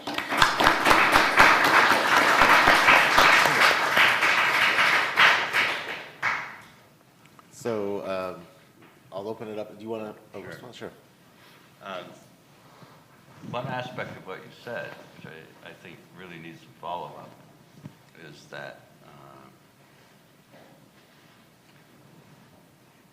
color is really the liberation. The liberation in color is really the liberation from drawing by the photograph. And the photograph basically put artists out of work. It allowed anyone to be immortalized for very little money. And that's huge. That was huge. That, for centuries, for 5,000 years, that was their living. So the idea of going to color at that particular point was what cameras could not do. Okay, so what cameras could do, and if you look back at the lenses that were used in those years, they were so precise, and some of those daguerreotypes are like just beautifully detailed. Anything that would have taken an artist just forever to do as a craft was caught in an instant. So the question that really remained for painters was, are you out of work? Or the other question at all, are you liberated by the fact that you are no longer caught up in the question of mimesis? I look at it as a liberation. And so color would be the most obvious and the most immediate response to that. And you can see that in the independence of 1874. But it's not new there. Turner really explored all of that much more before. And there are several predecessors who really explore it. Turner just managed to succeed by patronage without having to be an independent. So that was just one of the better parts of his life. So I think that that's why you're going to keep seeing this escalation of the use of color, because it's the one thing that the camera can't do, and it can't do it for until Kodachrome sometime, whenever that technology comes about. Also, film was in black and white. So there was a consistency with the ability of using color that was part of the statement of liberation. Was the liberation of art from that. Now that's Sculpture, of course, wasn't contained by that. Since sculpture was already three-dimensional, it didn't really matter whether or not. The camera was never going to be able to do that. It could do it only by trickery, you know, and stereoscope, but you couldn't touch it. And that still remains the thing of even terrifically three-dimensional perceptions is you can't touch it. So it was one aspect that sculpture was not nearly as bound by the liberation issue as painting was. But then when you think about it, which way does painting go? There were plenty of people who stayed and became portrait painters, and even people who will paint photographs and still do so, right? So, but the color was what the camera couldn't do. And I think that's a really, really important aspect of what we're talking about. And so you touched on it. But I think that that's really very, very much more correct. We have some really fascinating issues on the table. I first of all want to thank you for a really constructive and informed and very, very helpful response. We might distinguish between emancipation of color, emancipation from color, and emancipation via color. The latter being the most, perhaps, utopian and hopeful, that somehow after we've emancipated color, then we'll follow some social historical larger liberation. Now, obviously, it's a cyclical rather than linear story. And it's design versus color, and then color versus design, back and forth, back and forth. So that the creation of black and white photography, black and white film, was seen oddly as both a loss, both something that meant the world was blanched of the intensity of color, and also a new opportunity to see the world, because there had been Grassai painting before, but for the first time in this way that somehow allowed us to understand what shadow and what a certain kind of chiaroscuro meant. It was a new way of envisioning the world. And for a very long period of time, into the 20th century, photographers resisted color photography. They saw it as a kind of vulgarization. Same thing with movies. Technicolor was seen as kind of, garish and whatever. So in an odd way, it became a virtue for some. So what I would simply say in response to this issue is that there's no linear story. That it's a story of repetition, a story of displacement, a story of different emancipations from different things that seem to be initially emancipations. So that, and then sculpture also, if there is anything comparable, what would it be? Is there a kind of breakthrough moment? Well, it might be the moment of getting rid of the pedestal, in which the idea of the kind of space between the world and the object is destroyed. And that you get this kind of greater integration. Then obviously you get the sculpture in an expanded field idea. And so there are lots of ways in which there's also a narrative to be told, both of maybe linear emancipation and also reaction, that could be perhaps mapped onto the one that we associate with the visual in painting or a photographic sense, but maybe not. So I'm not equipped to do that, but it'd be very interesting to see how sculpture itself underwent certain kinds of emancipation from its function as representation of great men or great, whatever stories, narrative function, to something that became, all of these are perhaps not technologically enabled, but maybe in future ways there will be holographic sculpture. There might be something we haven't yet, fully established that could be a kind of new sculptural, technologically enhanced emancipation. I showed the Brancusis yesterday, where he uses the pedestal as part of the work. So that the work and the pedestal become one. And I use that same thing. David Smith used that same thing. So that what so you can't tell a difference. Piece, yes. You can't tell a difference. Right. Yeah. So exactly. Yeah. Exactly. The pedestal is a frame.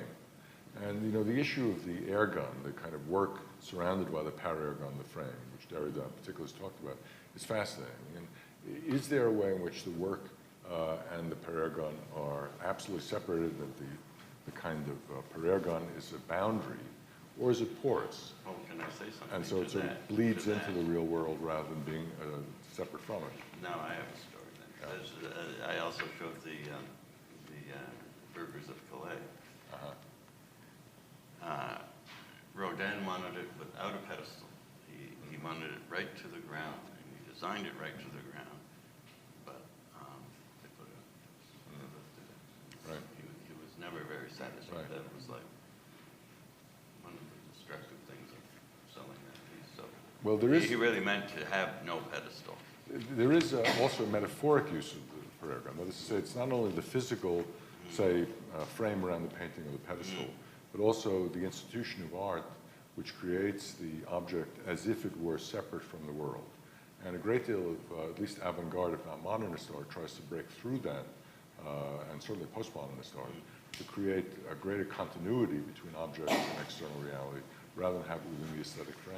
Sure. And I mean, the point that James made about the scientific and all these other non-aesthetic interventions, as it were, in which there is a kind of almost back and forth movement between the use of color and the way in which color then becomes sort of a part of the world through the chloroforming of soldiers and so forth, shows that the parergon, which separates the work of art, the institution of art, from the external world, is itself growing more and more fragile and porous, and is more easily penetrated in the 20th century. That's one of the things that makes modernism, postmodernism, a kind of complicated phenomenon without a simple interior, linear notion of art being itself a narrative.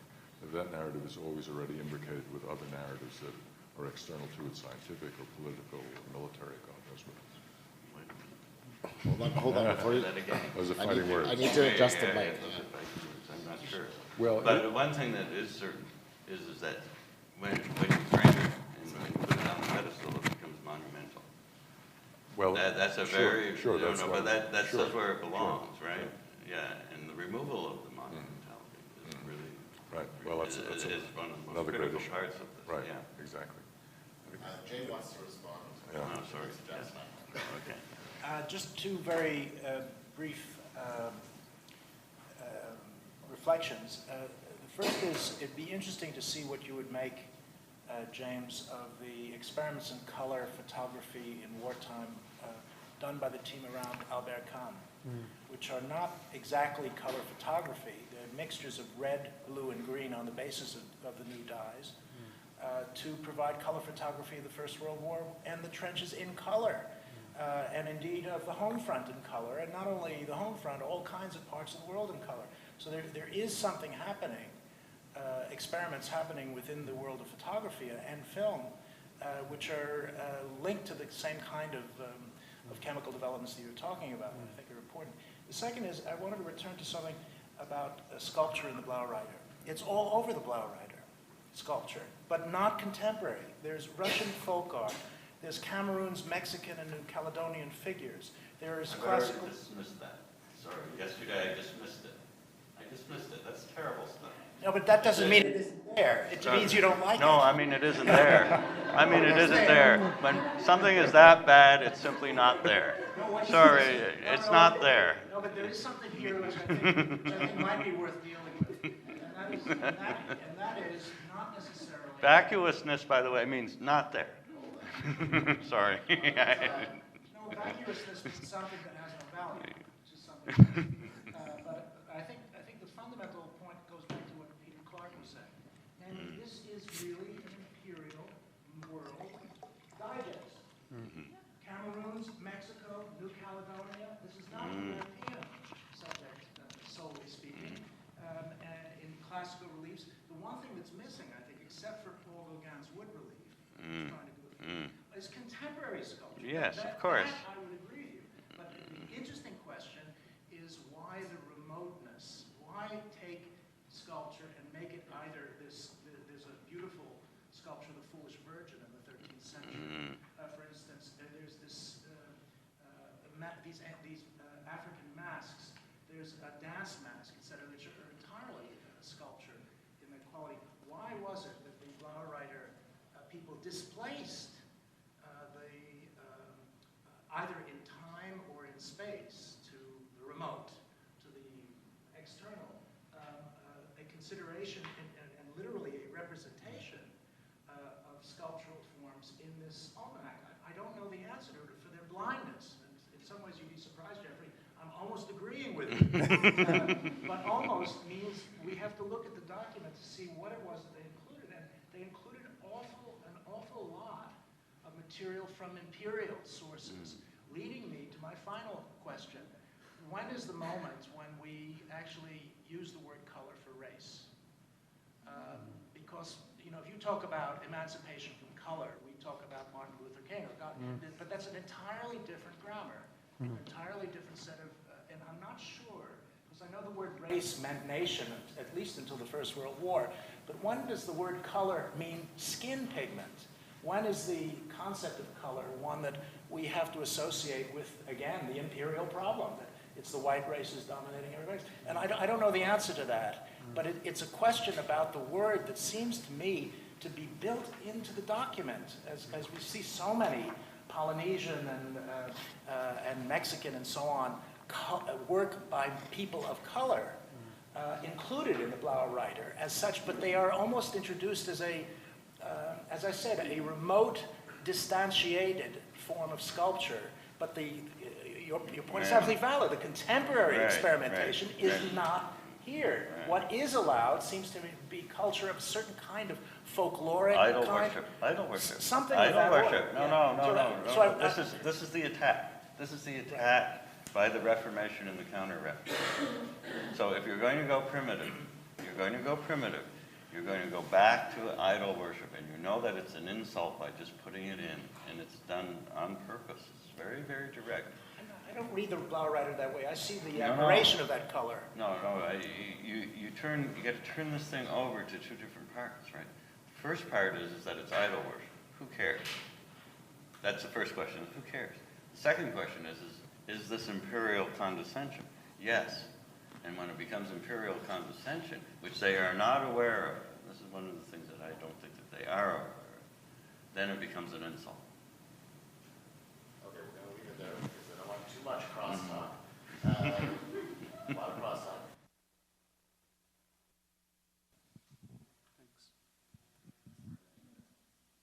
Thank you all for this amazing array of presentations. James drew our attention very nicely, I thought, to the kind of the really interesting historical ironies of color in this period, which made me even more struck in Professor Jay's paper by a quiet but a no less firm cantus firmus that I thought connected the figures you were going through of anti-historicism. You kind of pointed forward to Benjamin's critiques of historicism specifically, but we also hear it in Kandinsky's apocalypticism, as well as these notions of cyclical time. Also in Benjamin's interest in original languages and kind of prehistorical sources of inspiration and revelation. So it seems that throughout the paper, the emancipation of color is connected maybe to an emancipation from history, a kind of flight from history. So I just wondered if you could comment on that generally, and then specifically, just kind of relating back to the earlier panel, Professor Winter has suggested that it's an advantage of the minor utopian that he does not set his sights on kind of changing human history, on changing the whole panorama. Your paper suggested to me, with the kind of looming for the Blaue Reiter, the First World War looming for Benjamin, the Second World War looming, that there may be a problem here, that we could read the humility of the minor utopian as a sort of being a retreat from history that leads to certain kinds of irresponsibility or naivete. A lot of these figures in the late 19th, early 20th century had lost their faith that history, broadly understood as a narrative of emancipation, and one that was collective, was moving in the right direction, that there was a sense of it being much more fragile and much more potentially negative than positive. And so the escape from history, and this is a cliche of modernism, the escape into myth, the escape into something cyclical, the escape into psyche, the escape from history towards some sort of utopian messianic future, all of that, all of those were expressions of a crisis of confidence in some sort of benign narrative, historicist, liberal emancipation. And Benjamin was certainly, when it came to the socialist narrative, deeply hostile to historicism, which led, he claimed, to complacency, because it meant that you basically expected good things to happen, didn't have to make them happen. So all you did was wait for the crisis to play itself out. The inheritors would be the exploited in the past. They would create a new positive society in the future. So you didn't have to intervene. You didn't have to be politically active. You didn't have to create the emergency. The emergency would somehow happen objectively. So I think that's part of the rather desperate searching for something that will get you outside of a history that's either going nowhere or simply repeating the present or basically meandering in an evolutionary way towards something that'll be not radically different. And Kandinsky also, I mean, I think there's a sense that there's a rupture, that it's not going to be continuity, and that when you recover something from the past, whether it be through imperial condescension or through the rescuing of something that was previously seen as just ethnographic, that this will allow you to get in touch with something that history had forgotten. So it's overcoming that sense of the oblivion of the past, the forgetting of the past, and getting in touch with something more vital, more spiritual, more whatever the kind of positive term is, that history had somehow left behind. And so the faith in history with a capital H as a story that you could count on was pretty much shaken even before World War I. I mean, that's the fascinating thing about modernism. This comes back to James' point earlier, anticipating the war rather than simply being in opposition. Modernism had already given up on history, and the war was the coup de grace for that. I mean, modernism, the famous line that the war didn't make the world safe for democracy, it made it safe for modernism. And one of the ways in which that happened was by making it safe for anti-historicism. The war, we might say, generalized the loss of faith in history that modernism had already anticipated 20 years before. Okay. Do you want to get the next one waiting? Oh, sorry. That class? Okay. Do you have a If you direct want response? to enter in Yeah, I had a direct, oh, sorry. Keep it short, though. Oh, sorry. No, We have that's a- we not have a a waiting worry. list, but- Oh, I had a direct question from what you're saying. This is important. At what point does history, in the history of history, become history? In other words, when does it become a discipline? As I understand it, really is mid-19th century. Well, Not that there wasn't all kinds of writing sure, otherwise, sure. but I mean what we consider modern history, which is what we're talking about here. Uh, It's not very old by the time it gets shattered, right? Well, there are, I would say professional historians before, and there are certainly people who are both historians and men of letters. Talk about Pliny. We Yeah, can go all the way back. you can go back That's to not the issue. Herodotus and Yeah. Thucydides. I mean, as an academic discipline, it emerges basically around the time you mentioned the founding of the University of Humboldt University now, University Was it of related Berlin. to that? And it's a time when people like, I don't know, Mommsen and Niebuhr and others are beginning to use some of the more wissenschaftlich, if not scientific methods, philology and so forth, in the early 19th century, basically, yeah. So that's when it becomes a professional discipline with research seminars and Okay. all the standards. So when you Hold on. talk about history, are you talking about that history? No, I'm talking about a more The general, anti-historicism. more general attitude. No, not professionalism, but a more general attitude towards reading the story of, I don't know, either the human species or a particular culture as if it's meaningful to understand it as a story of Philosophical. ascent or a story of national unity or a story of liberation from capitalism or whatever the kind of story of history would be. So it's both professional, but more than that, it's also this other larger scale. And also the history of art, whether you see that as a single history towards the emancipation of certain notions. But Okay. Sorry. let's maybe, not- yeah, we got- we yeah, have yeah. a lineup. Maybe but you got enough. into We this. can put you. We can put you back on the lineup. Annette, and then Maria, and then Robert. It's a question which comes from Martin and James' comments about color. And I was wondering if there was such a huge contradiction between the real color of Kandinsky or Marx and the reproduction in the almanac or in all the art catalog of the time. When you see this reproduction for Cubism, as James showed very well, it doesn't matter. You have the flavor of Cubism in a bad reproduction in black and white. But you have no flavor at all. And tomorrow I'm going to play between the black and white and the real thing in my presentation to try to show that. But my question is, isn't it one of the reasons which pushed Kandinsky and others at the same time, I think in the Russians, to go to abstraction?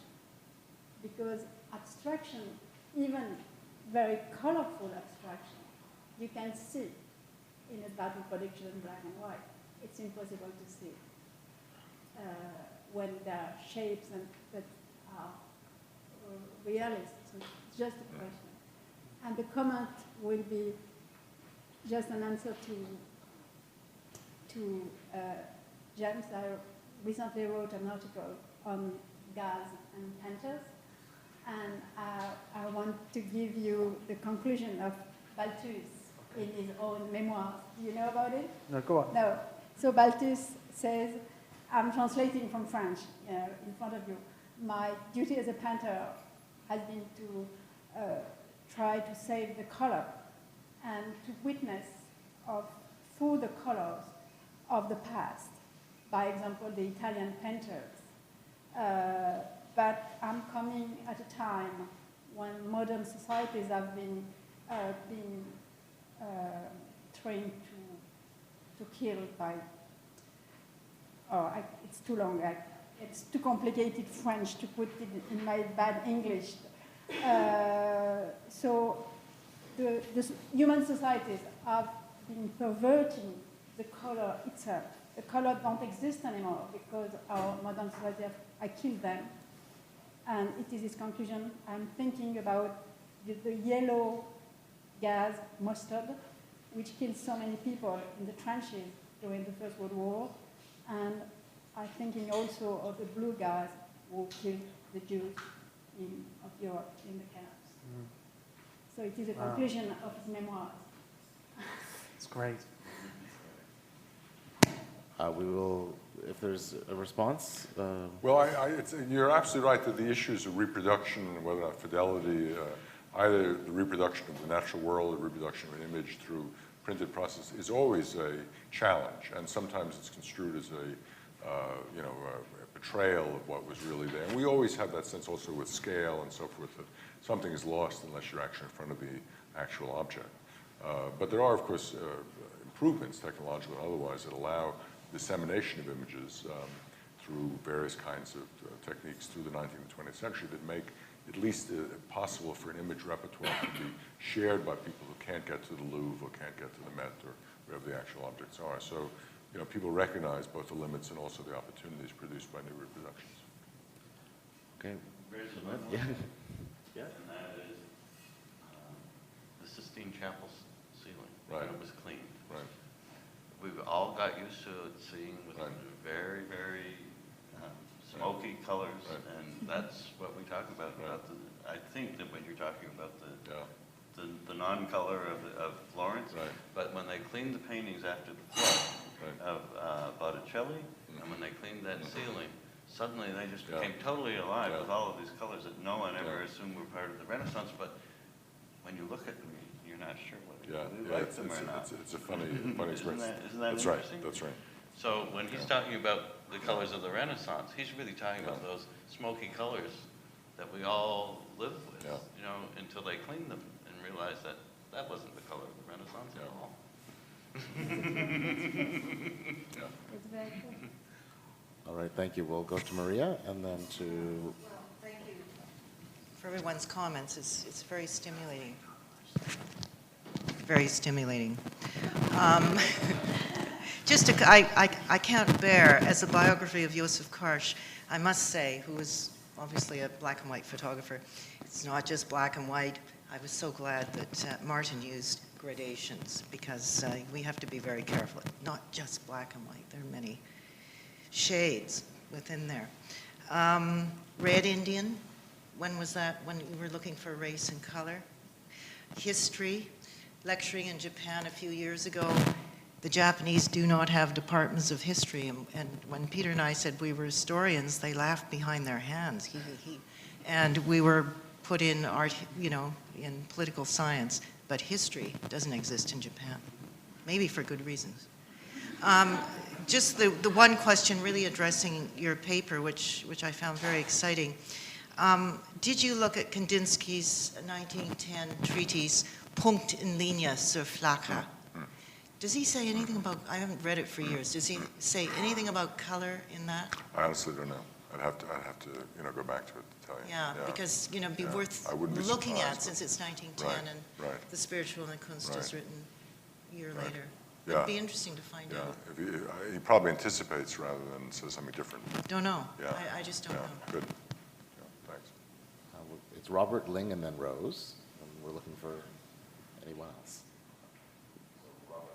I just had a quick comment because you were talking about when did color film come about, and it was the 1907, 1908 when the very first types started out, but they were hardly ever used by anybody. And it became a mass popular product with the advent of Kodachrome. First on 8mm film in 1932, and then on 35mm camera film in 1935. And I sort of wonder what the reaction was from the artists at that point. They might have been like, wow, okay, photography, it's not in our, we can distance ourselves maybe a little bit. Some of them obviously using it, but what did they do when color film became readily available? Did they discount it completely? That's for the masses, that's not for the arts? I'm just curious. I think it took a while. I think there was a lot of resistance because it was seen as off or in some ways.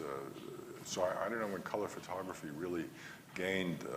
Eggleston or whoever you might assume is a great color photographer. But most of the great photographers of the 20th century, when you think about it, very rarely used color. Yeah, Very rarely. when Karsh used it, he was not happy. I mean, one of his, 8 books they were photographs in color, but, they're not very good. He was not happy with it. He wasn't happy on that. Yeah.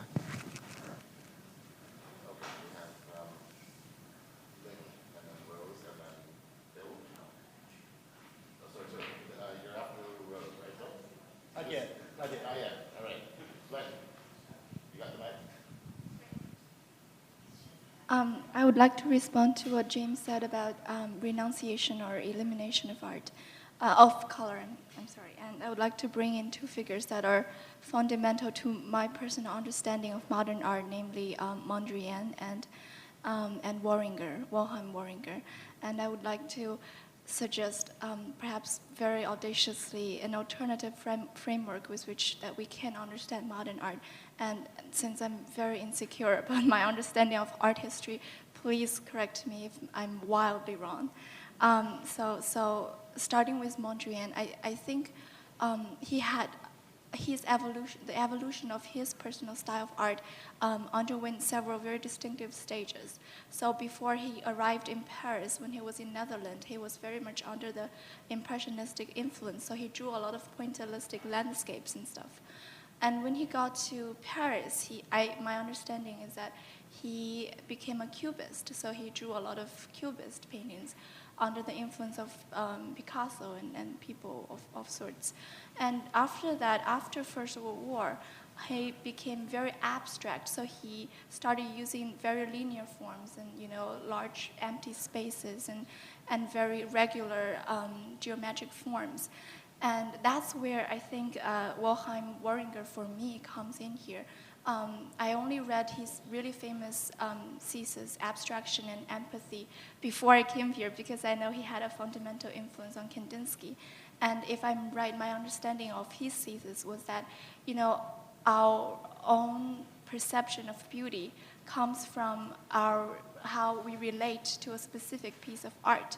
And he also said, the realistic representation of art, like art in Greece and Rome, suggest a certain comfort with materiality, with the material world, whereas abstract art, like Egyptian art, suggests an anxiety because we have this insecurity with material world, so that we have to retreat back to an inner spiritual reality, and that's the anxiety that abstract art has to express.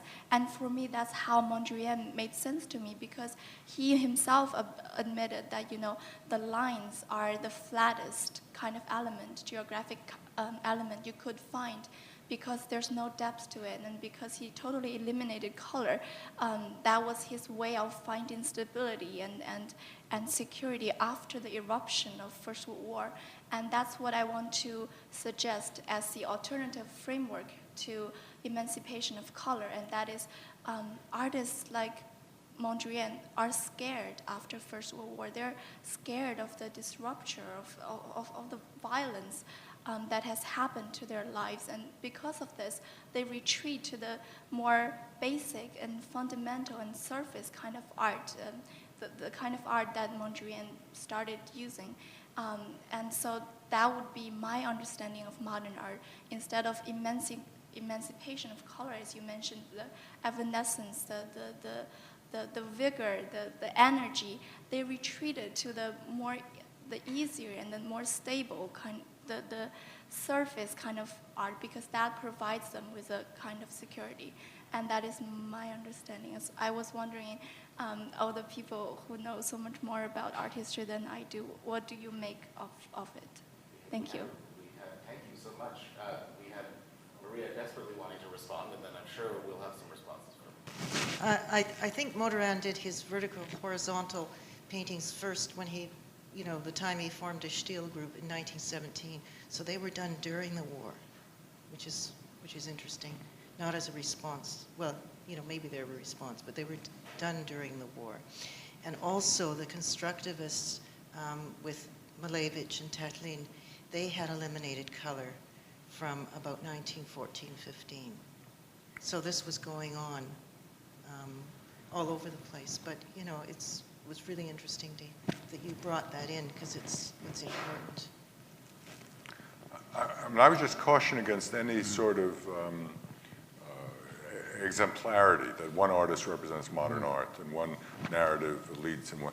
So obviously there are many, the famous Rappel à l'ordre in the 1920s, a kind of restoration of neoclassicism and sobriety, and Neue Sachlichkeit in Germany, and lots of other formalisms of one sort or another are against the excesses of expressionism. And then, you can find responses to that. So you have to be very careful about having a singular narrative, and also a bit careful about psychologizing, to see the work as some an expression of fear or an expression of, a desire for order on the part of the artist. I mean, it's a more complicated mixture of many different elements, I think. So it's an interesting part of the larger question, but not, I think, the way to ground all the answers. A reminder, sculpture grew, and sculpture happened as part of modern art, and it's not part at all of what you addressed. So how would you address sculpture becomes the question. That may be rhetorical, you may not want to.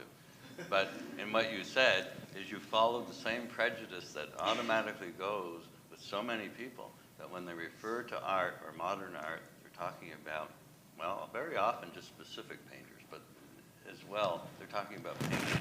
Not with the constructivists. Not with the Russian constructivists, because it was all about sculpture. Yes. I'm thinking Gabo right off the top of my head. But there's Brancusi kept working through that period, and there's many, many sculpture, if not sculptors, that are completely active through that period that you're talking about, that don't relate to what you just said. Sorry, I didn't mean to criticize it. The criticism is almost this automatic thing that happens among academics, that they relate art to painting, and that was what I wanted to point out. So then you and Jeff have a discussion for later. Oh, watch out.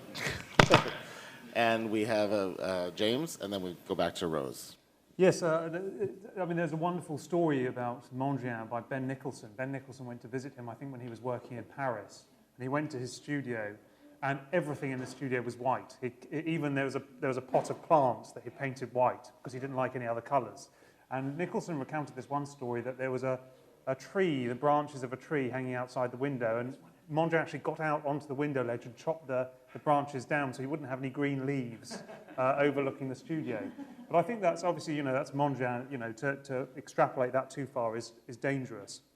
But certainly you see the same thing happening with Malevich. Malevich did the stage design and the costume for The Victory Over the Sun, I think, which was from 1915.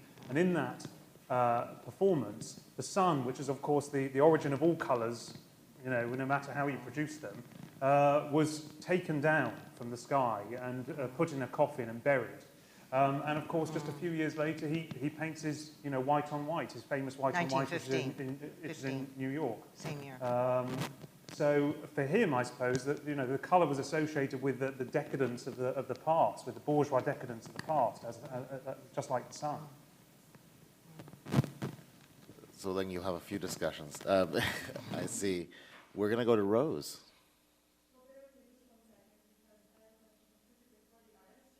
Okay. All right. Jeff. On cue. Sorry. Get back here. Get back here.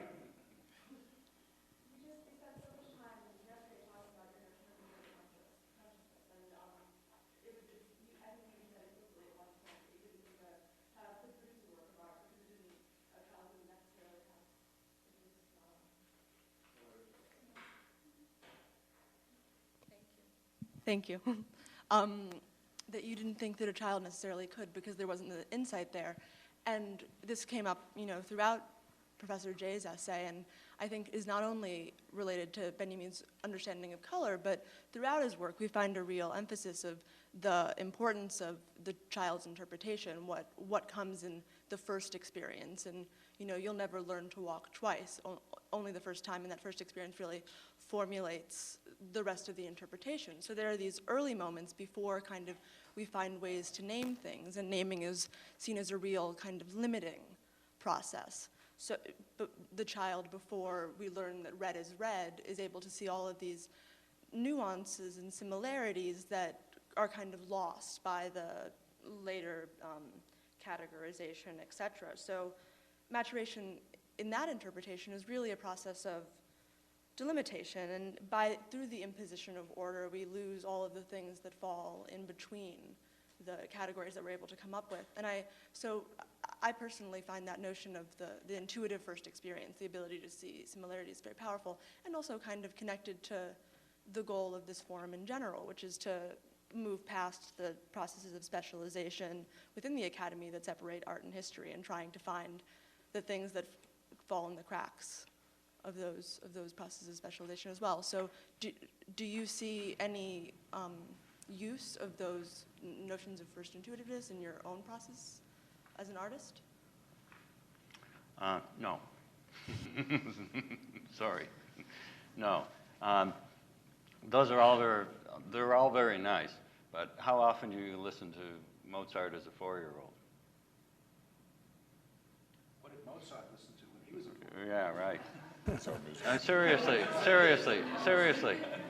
Well, I think one of the things that Benjamin tried Would you really like to hear Mozart as a 4-year-old? Didn't he Well, start maybe. composing quite early? Yeah, it was about 4. I think one of the things that Benjamin really He was tries difficult to listen to until he was 30. Sorry. And then he was dead. Well, I think one of the things that Benjamin tries to do, and a lot of his works that are personal recollections and reflections on his own childhood, are to take those initial experiences which he tries to remember and then sort of fill in the theoretical armature to support what may have been a truer initial interpretation. So do you find value in immediacy? The immediacy of first experience, I suppose. I have no. difficulty. I obviously have difficulty with it. I have difficulty with the artists themselves not having reached this period of maturity. As I said, I'm disgusted with the idea that they were prepared to jump into uniform and go to war. I'm disgusted with them and really disappointed. So that's an aspect of immaturity that I already see built into them as adults. And I have to admit, this is a very serious criticism that I have of the artists of that period, that they were so willing to do it. At least, you know, it's nice to look at Picasso because Spain just simply didn't go to war. Delaunay went to Spain and wouldn't go at all. And from the American artists, from the 1930s and 40s, probably most of them went, many of them went. David Smith didn't, He wasn't drafted. He was a little too old. But almost to a one, they were very, very different people. They were not nationalists. So A lot of the artists of the First World War went to war because they wanted to make money. They wanted a job. a job. A job. In the Yeah, First they World wanted. War? In the First World War. Absolutely. I mean, I wrote a book on it. Oh, that's interesting. Yeah. I would never have thought of that. That's disgusting. Sorry. Well, they wanted to eat. They wanted to pay their rent. They may have had Well, families. They still do. James, you have a response to Well, I just Maria? think, Or? I don't know, I just think it's easy to think of artists as being somehow exempt from the matters that bother everyone else. And I think that a lot of artists, their principal concern wasn't, the emancipation of colour, but was how are they going to feed their children, how are they going to survive. So I think that, it's difficult to criticise them for doing things that they had to do as human beings before being artists. Does that get them to march to war that easily, that readily, that without enough introspection to even think twice before you enlist? I think it's very difficult to They were very proud, I'm sorry. As much as I loved Kokoschka, he became a dragoon. I mean, a dragoon. I mean, that was to get on a horse and carry a spear, right? I mean, that's what dragoons did. That's embarrassing, I'm sorry. We have Bill, and then Jenny. You're testing my memory. That was a thought from 10 or 15 minutes ago. Maybe I can bracket a couple of dates. The critique of color, the chromophobia, can actually be dated back to Chaucer. And if you look in the Franklin's Tale, in the first section, there's a sentence that goes sort of like, color, you need not think of it because it adds nothing to anything, or something like that. And leaping forward in time, it's true that color film was only widely available later, but in terms of mass production and putting color pictures before people, it does date to 1908. And I think, if I'm right, National Geographic was the first one to actually succeed in getting mass-produced photographic color images, because there was color ink prior to that to make color pictures, but it was not photographic. The third thought is that color itself, viewed in terms of the history of war painting, can be seen as anti-war, because the history of the painting of war is essentially dull gray. If you average it out, there's not a lot of color in there except for the flash of some kind of gunpowder thing going off. And the last thing I wanted to say was just that, where did the color of the Blue Reiter go? Well, I think it entered into a kind of delta, and it went to many places, but one of them was through the school of painting that Hans Hofmann brought to Provincetown, Massachusetts. And he was based more or less in Munich in the 1920s and 30s before he left. And that school there was a shortage of pigment in the world, I think, from around 1939 until 1965, because Hofmann was just pushing color on people in such a way. And so in terms of where the kind of use of color from the Blue Reiter went, that's certainly one place, and it was used in a completely different way. Certainly, counter to much of what's been said, it was color that was meant to create volume in a sculptural way in those paintings.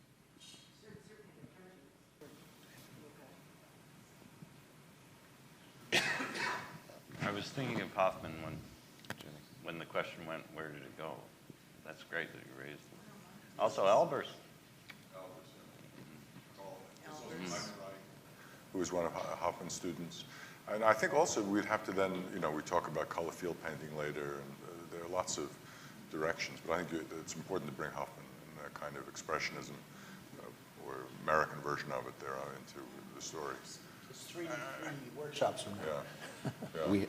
We have the final question, I think, by Jenny. Just one last point about color photography. I think Eggleston's. Could you speak up, please? The mic closer to your mouth. One last point about color photography. The first color photographs that MoMA accessioned were Eggleston's, I think, in the early 70s. There's a long gap there. I guess, for me, a big elephant in the room here, talking about color and form, line, is the grid, and experiments with the grid, by all these various artist groups.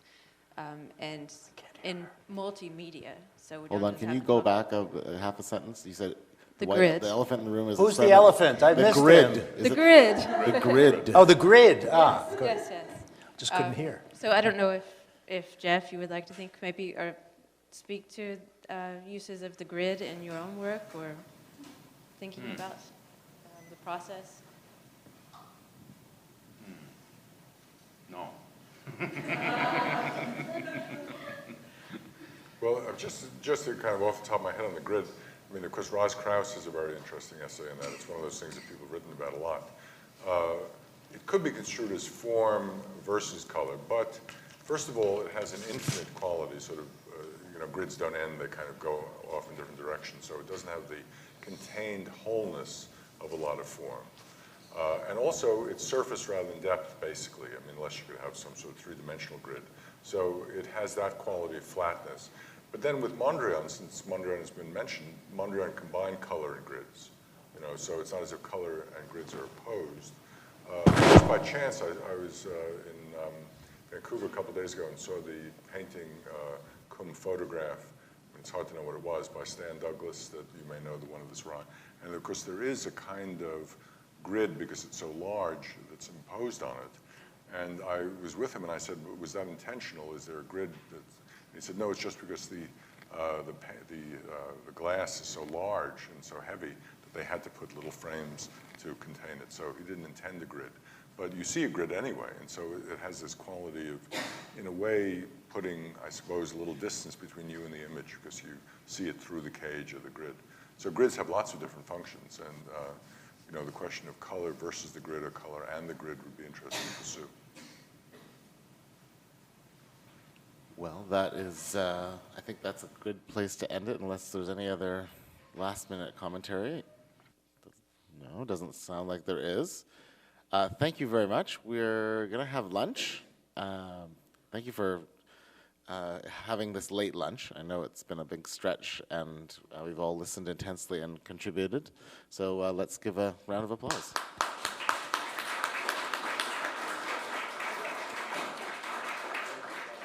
So the panel will have a tour after lunch. Me and Betty are going to stay around to talk to anybody who wants to over lunch.